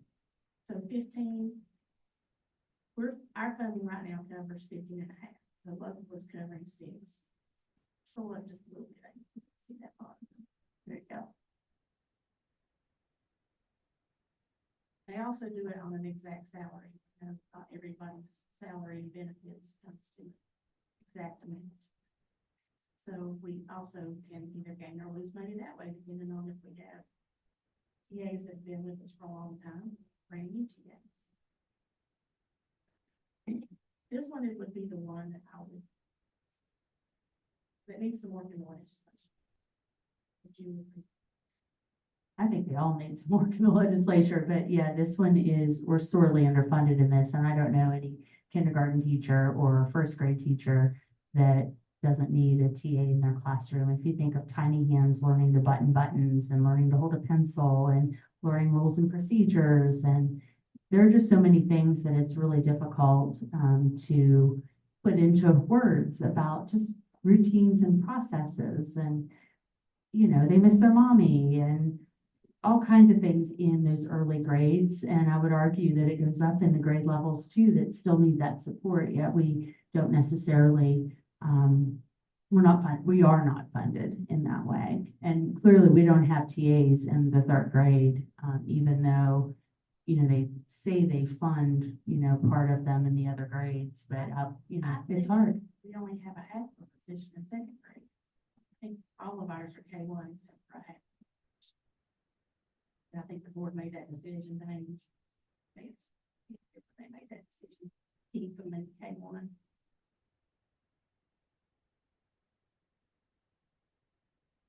And they say they're funding them for beyond that, but really what they're funding is a part of a person for part of the day. And, you know, kids have needs all throughout the day. We're about to get current expense funding. Each year we do a submission to the county commissioners. We have been very lucky. You can tell, and you roll up a little bit to see the years under that graph. So you can tell the years we were held flat, what went on those years. So while our neighbors were having money taken from them, our commissioners held us steady. That is not heard of hardly anywhere. Then in 2022-23, which probably the highlight of my career, was we finally got our non-certified salaries On scale. and brought them up to, well, with Almost, inflation, at the like time. it is now, at the time it was a living wage. So you can see that large jump where they gave us the funding for that. It came with some caveats. We had to spend some fund balance and capital outlay in order to get that money, but that's okay. You know, it's taking care of people. That's what we're here for. And typically our increase is going to run 2%, 3%, 4%, depending on if we have any special projects coming up that they're interested in. But we're solid with our commissioners, and I appreciate it. Fines and forfeitures also come in that, so whenever, you know, we get a check each month from the clerk of court, so I joke with girls that try and pay some months and some months it doesn't.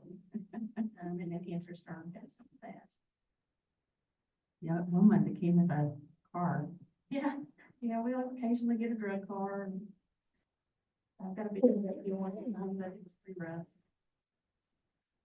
Capital funding, again, as a county commissioner funded, project yearly submissions, budget requests. It's funded, this is where that tax authority comes into effect. It's funded by some of their fund balance, but also our Article 40 and 42 sales tax. From the time I've been here, we've been paying off loans on buildings, so So, and we are turning around, we're getting ready to do it again. So, you know, I'll never see a time when we get our 40 and 42 sales tax do things with for us, but it does pay buildings, and we've got the nicest buildings of anybody I know.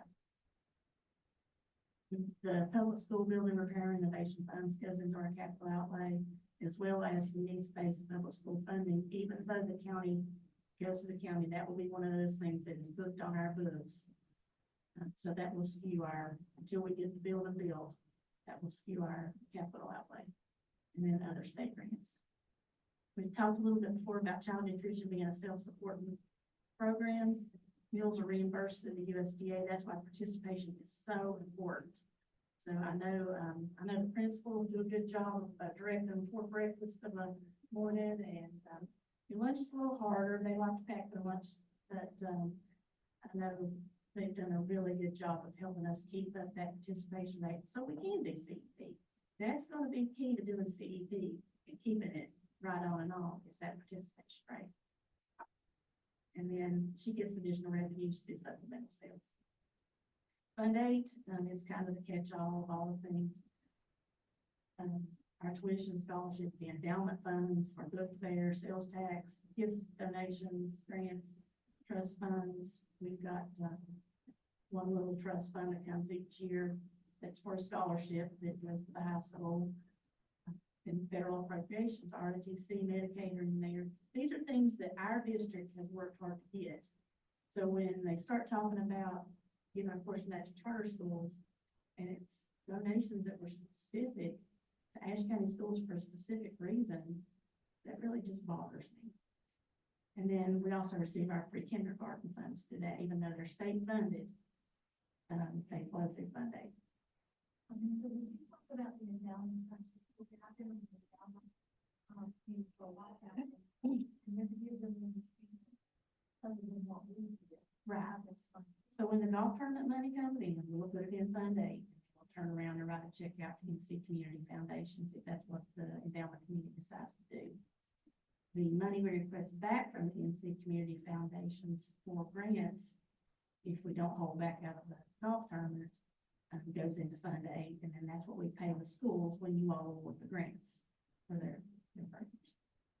And we have to keep a certain amount in the NC Community Foundation, so they limit what we can take out Yes. each year. So sometimes if the endowment board, and then of course this board, decide that they are going to spend more than what they'll allow us to take out, then we'll hold some back before we put it in there in that particular pot. But, They won't. And so some years are better than others.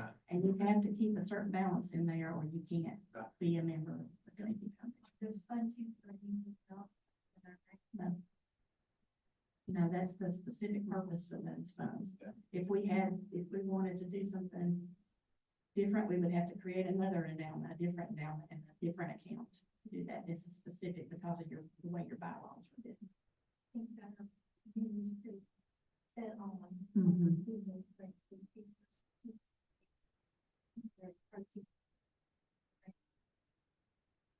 Well, and I think most of our committee members are former teachers. That is all I have. This is my team, and I'm so proud of them. They work very hard, day in, day out.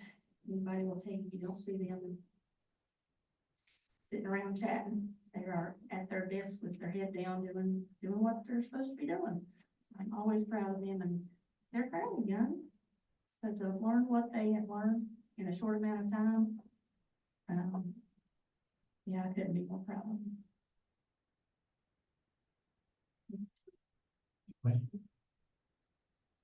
Thank y'all. If you think anything, don't hesitate to email me. next we've got on the agenda is the 2000 series policy. We will discuss those Tomorrow. tomorrow. And so I put that on there because we are going to be meeting tomorrow at 9:00 a.m. at Coe Hall. And the first part of the discussion, however you guys want to do that, starts at 9. We have until noon, but if you want, we will have lunch coming in at 11:15. Our directors will be there for all the policy discussions. Our principals, some of them will be there, others are taking care of getting on Zooms with teachers and other things in the morning. And then in the afternoon, Chris Campbell from Campbell and Chatley, from noon until 3 is going to be doing the required ethics training, board trainings that, some of the similar things that you guys have been through before. But as you know, you have to get time every so many years. And so he's going to be doing that. He'll update on laws and policies and that kind of thing.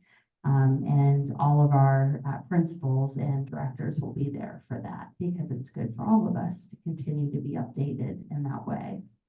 And then if you have any specific training moving forward after that, just let me know. I know that they do a lot through the School Boards Association. Sometimes it requires travel. Sometimes it's virtually. Diane and Polly specifically have been on several Zooms over the years for training. Janet went to a conference, last year. And what I found is some school boards go there regularly as a school board so that they can interact with each other and figure out what we want to take back.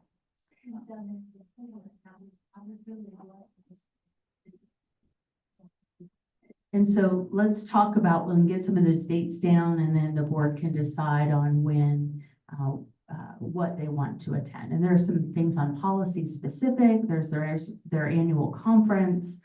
So I think, that'll be a good time to sit down and have that discussion at one of our upcoming work sessions. Tomorrow at Cohol. Also missed the question of the changes. Last item under updates and discussion, we added to the agenda kind of talking calendar discussion. Yes, I wanted to ask, I had several parents to ask me about this. But the year that we have had, how many remote online days can we actually have? And do you foresee something as an end of a school year to where parents could start planning beach trips? Because they have to start planning now. Yeah, And which is true. It is true. I mean, so and I know we don't know what winter's gonna hold. But I was just wondering if you could kind of give some insights for that. And I wish I had a crystal ball and a magic wand to make all that go away. But I know that we don't, and I know that this is really tough on families. The year we've had has been unprecedented. I mean, it's been really, really tough on a lot of people. So on a normal year, which we started out as a normal year, because Ashe County Schools does receive the weather waiver, we are able to, with the board allowing us for the calendar, to start a week earlier than the Monday closest to August 26th is what the calendar law says. So we start on a week earlier. And I think I sent to the board last week all those different calendar rules that are out there. The calendar committee will be starting up soon. I think we'll be sending out some dates soon about when those meetings are going to take place. But normally, on a normal year, we can have a normal school district, not one that gets a weather waiver, gets 5 remote days. Those with a weather waiver have 15 days normally. This year, because not only do we get the weather waiver, so this January, February was started back in November, I think this year, but we have up to 30 remote days that we can use. How many of these? We have used 9 as of tomorrow. So tomorrow will be our 9th remote day. Now, we in Ashe County Schools, school boards, districts have a decision each year whether to do a calendar with 185 days or 1,025 hours. Since I've been here, even before then, we have chosen to do hours versus days. Because as you know, sometimes it's hard to get in 185 days and also have teachers do work days and be able to do professional development, account for snow and not extend the school year. into the next year is what it seems like sometimes. So we follow hours. Our goal is each year is to have, more than that 1,030 or 25 hours, because we know that every time that we have a, early release, every time that we have a late start, so a 2-hour delay, those hours come off of that total. So typically we have about 1,100 and some hours that we are able to use. So we can't do the days, right? So hours. We also try to keep our days in the upper 170s. So I think there was one year that we were down to like 173 that we started with, because the calendar committee wanted to do that. I think part of that might have been last year because of all of the letters training. And so we put training days in for teachers, so that they could do that. Maybe that was 2 years ago. But we're in usually the upper 170s as far as the number of days are concerned. Unfortunately, this year we are down to, and this is as of today, counting all the days possible till the end of the school year, we only have a possibility of 159 school days for students. School days. Okay, and we are down to 1,000 hours, 1,004, okay, 1,004 hours total that's possible. So our remote days are saving us from having to extend the school year at the end of the year. Now, we did take a couple of days away from spring break. It wasn't the entire spring break because people still need a break. It's Easter. Anyway, I think we did a pretty good job of reasoning that, but we've missed a lot of school. And typically, you know, the state forgave us for those days, but they didn't forgive us for being accountable to all the learning that was lost during that time. We're still accountable for all that learning. We're still accountable for kids learning that standard to go to the next grade level. And so those next grade levels are going to have gaps because there's no way to make up for all of that time. And so we're trying our best during these remote learning days, and our teachers are doing a phenomenal job. They really are. You can ask the principals back there who've been in on a lot of Zooms. We're having really high attendance for most of our remote learning days, like in the mid-90s. So as long as we have a remote day, that does not give us another day that we have to do in June or in May. Correct. But I caution because nobody wants to ever use 30 remote learning days. But we have to adapt. Well, and learning is not the same. I mean, there's nothing that is ever going to replace face-to-face instruction. But kids don't want to go away. Well, and right now, the state, because of the hurricane, extended the possibility, if necessary, that we could go to June 30th. Is that the date? With everybody. So typically legislation says the Friday nearest June 13th is the latest you can go with teachers and students. This year, they gave them reprieve to June 30, if necessary, to make up lost instruction time due to the hurricane.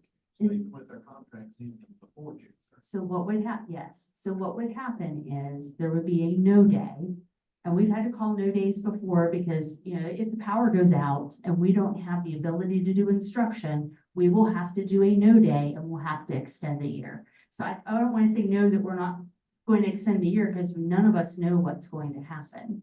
But that no day would be a no day for anybody. So nobody would work that day except for 12 months. We would work every day and then some.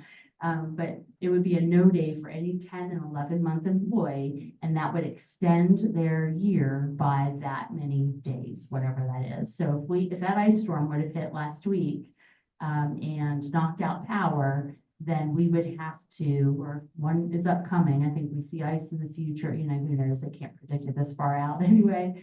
But we would have to do a no day and then move forward into June. Right now, the last teacher work day on the calendar is the 4th of June. Is that correct? Yeah. So the possibility before then, we could have gone later than that had we needed to. But they extended it to the 30th. I have no intention of going all the way that far, but you know, I didn't expect a hurricane either to keep us out of school for how many ever days. So we missed, you know, over 5 weeks of instruction during that time, which you don't get that time back. You know, they forgave us, they gave the teachers and staff members, you know, They forgave 3 days or 20 days? they forgave every day that we missed in September, October, essentially. So we don't have any of those days if we have. We do not have to make up those days from the state to have employees paid. However, the instruction is not going to get made up. Right. So kids have missed out on all that learning because those days we're not in school. And so we've got to be really aware of how much they've really missed, which is a lot. And they're still accountable for that. So the test at the end of the year that our high school students are graded on, it counts against them or for them. So what that like other than preparing for the next grade level after the testing schedule, which I understand is the same. Sorry, I can't hear you. I'm sorry. Sorry, I think my microphone, is that better? Yes, ma'am. Thank you. How many, okay. I want kids in school, I want them to learn, but when we take that test, and I understand we're on the same schedule as the rest of the state, whether they missed any or not. The kids quit. Okay, they quit trying, they quit doing a lot of stuff. If you taught any, you know, those last days are hard because the kids have quit, because besides testing, that's the goal, that's all of that. So they often quit trying after the test, they're done. They're mentally done, you know, it's really hard to get them to do what we need to do. So how much longer will we go after the testing? The testing would be the last, it's legislated. I know. For high school, it's the last 5 days of instruction for a semester. For elementary, it's the last 10 days. So if we were to go into June 30th and have to extend the year, the testing would be pushed to the last 5 days or the last 10 days. It would all be pushed. We would not, it's legislated that way. So we don't have a choice in that. But it's not legislated how long we will go after in June, right? We can't go up to the 30th. Well, it is, okay, yes, we could if necessary. That is not the intention, but we would have to do no days to push it out beyond the 4th. And so, My other Yeah. concern is as a community person, we're doing project graduation every year. Our vendors, I've already been contacted. When is graduation? A lot of families are saying, when is graduation? We've got a big family celebration we're going to here and there. Can we plan that? Because planning is essential early for us, for most people to take a vacation anymore. It has to happen. And I know that's not the main concern, but it is a concern of families of how to plan their summers, how to plan for their children. So what do we say to them? Because I know last year, we didn't get things in my own family settled till later, and we paid a whole lot of money, and we're very lucky to get a place where we all could be together. So how do we make those decisions in time to help families, in time to help what happens at the end of the year? How do we do that? So a couple of things. First of all, I think before COVID, first of all, when I came, graduation didn't happen until I actually was here. So it was in July that first year because it had been postponed due to COVID. Before then, it was March before any of those graduation decisions were made. And so that was always on the calendar. I think everybody knows that. The high school knew it. It was never put out there. We've been fortunate to not have as really bad winters for a couple of years that we've been able to say, gosh, okay, looks like we're pretty good, and be able to get that date out there early. It's going to be the Friday after the last day of school. However, we don't know when that is going to be, and probably won't until we get through at least this January. But oftentimes we get a big snow in March here. So And- does that mean that since the last day of school is a Friday, that graduation will be a week later? No. So it'll be that night? So typically it's that night, but I can't say that at this point in time because we cannot have a graduation before the last day of school, according to legislation. And so therefore, or before the last test is over. So kids can't graduate, even if they're not taking a test, they can't graduate prior to then. A lot of this is dealing with legislation, things that we have zero control over. But It's kind it of, really depends on the weather. it's kind of accountability measure. Yeah. You can't graduate till the school year ends. That makes sense. Which If that makes sense. sense. Yeah. So it And- falls kind of back to accountability, under the business rules of accountability. So it seems to me the best thing to tell people is if we do not have any more excessive bad weather, then the school, graduation, et cetera, will be that last weekend of May, last Friday or Saturday. And, but they need to be aware that And we've had to extend it January, before. February will, if you've lived in this county very long, you know that that happens. It happens. And we've had graduations in June on a regular year without COVID and other things here. And a lot of school districts, or most school districts are in June for their graduation. So I would just say hang tight for now. Let's see, let's get through the month of January and February and see where we are. I don't want to make any promises to that. I know it's hard I would just say don't plan anything for those first couple of weeks of June. But this year is basically the oddity and everything in that the state has allowed the date to go to the 30th. Correct. Correct. And we have no intention of going that long, but if we have an ice storm that knocks out power, we can't do school. And so we'll have to make up those days. I think parents just needed to be educated on it. Yeah, and it's hard, it's complicated because the Yeah. rules around it are so complicated. Since we have all three school principals here, I have heard from several parents who, would like to have, work packets for K-6 because they're staying with Granny and Pawpaw and people who have difficulty getting them online. They have 3 children at home. It's hard to get everybody situated. They're trying to work. Is there any way, and I know, speaking of Henry that I help most days, he has a work packet. And, although we were able to get online, I had a doctor's appointment in Winston this week, but we were able to get online anyway.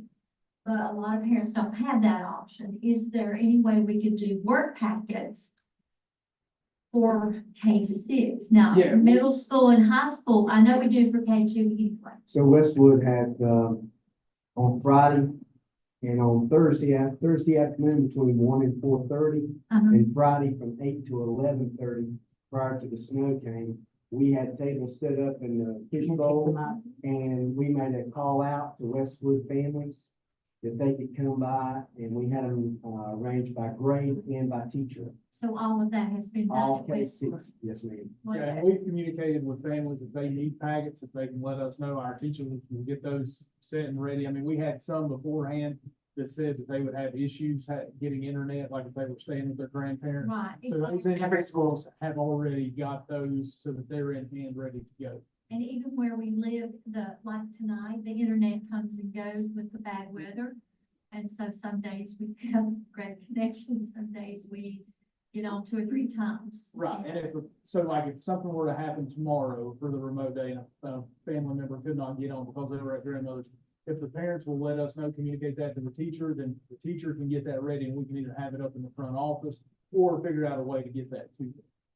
So the parents just need to communicate to the teacher. Yes, and we try our best to make sure that we have that open line of communication. Our teachers know every day that if they don't see a student or hear from a student, that they're contacting them, by phone call and on just a remind message. We're doing that on a daily basis, that we are remote, not just, every week or whatever, it's a daily thing, daily occurrence. And I'll say daily for the high school. So even we have the elementaries here, but even the high school sends a message out to all the teachers for the second block attendance. They know who they're supposed to call because they weren't there, and they're making those concessions even at the high school. That's good news. I don't know that all parents, are aware of that for whatever reason. Well, I mean, we've had families or parents that are, families have reached out for that, and we have shared that, or if they have questions or concerns, if they call, we answer it, get back in touch so that they are aware. So if somebody has reached out, to my knowledge, we've answered all of those that have came before. I just said I would ask tonight how that was working and that we'll be able to get that information again out to parents, that it's available. And yes, I've got enough work packets for you for a few days now. Thank you. Thanks, guys. Question just for me, put in my notes, the test, what is the state mandate on that testing? How many days before? So for high school, for a semester course, it's 5 days prior to the last day of school. So, or 5 days, including that last day of school. And so as of now, our testing begins for first semester on the 24th of January. That's day 1 of testing. Monday, the 27th will be day 2, the 28th will be day 3, the 29th will be day 4, and the 30th is day 5, but it's usually used for makeup tests. And so then that's why the 31st is a teacher work day, because high school they're going into a brand new semester with brand new kids, with brand new teachers for the students. So we have to have that as a transition time, so kids actually know who they're supposed to log into should we have inclement weather on February 3rd. And then elementary, it's 10 days. And so they have 10 days, and they're, if you think about an elementary school and all the different accommodations that happen with testing, it takes them a good 10 days to get through everything and the makeup exams. And if you have a kid who's sick, they have to test within the window, or you get exceptions, and it's a process. Yeah, and then Read to Achieve, they have a certain amount of time to get in tests for 3rd grade. I mean, it's a lot. I'll just say it's a lot. It's a lot. It's not going to change, but mention something that it's flag. Nope, it will be the last 5 days or the last 10 days regardless. That's why I brought that up. Yeah, you're welcome. I had a concern from the high school that how many of those kids are actually attending and how many are passing. They were very concerned about the number of kids that were failing their classes. So that had not done the work or had done poorly. So You mean during the remote days? So I would just ask for a parent to reach out to the school, and they have access to through Infinite Campus to the child's grades. But if you haven't talked to your child's teacher, I would talk directly to the child's teacher about how your child's doing in class. It's a little bit more difficult with the community college classes because the community college, doesn't have to interact with parents in the same way. But our counselors can get that information pretty quickly, and they've been pretty good at working with families. I would just say reach out to your child's teacher, and if your child says, "Hey, I'm making an A," and you're really doubtful, you might just want to reach out because kids are kids. I appreciate the teacher saying that.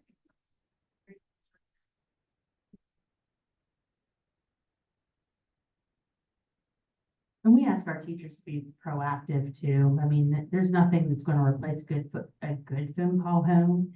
But at the same time, when a child is doing poorly, there's nothing that replaces a phone call, not an email or a text or something like that. I don't know how comfortable for some, but for me, I want a phone call. I want somebody to pick it up and say, "Listen, I care about your kid, and he's not doing what he's supposed to be doing." And that's really important too. And I think our teachers are doing a pretty good job of communicating. And if they're not, please reach out and help us. We're a partner in this together. Any other questions from you? On the board's agenda, we've got closed session, so this time I'll entertain the motion to go into closed session for students. Personnel. Chairman, I'd like to make a motion that we go into closed session and for Short break.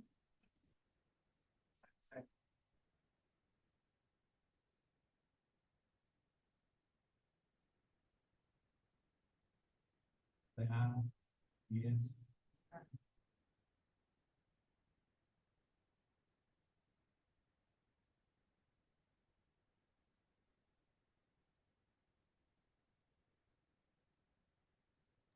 Y'all tomorrow.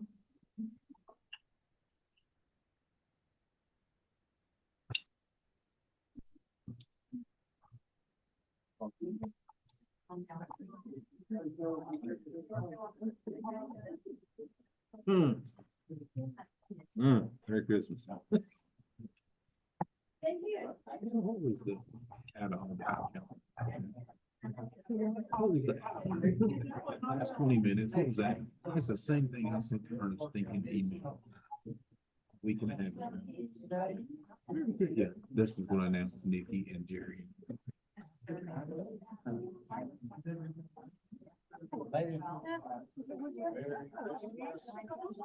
Anthony, I know how bad it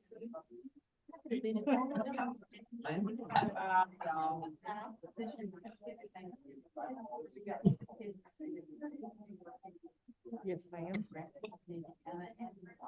Going to. Thank you.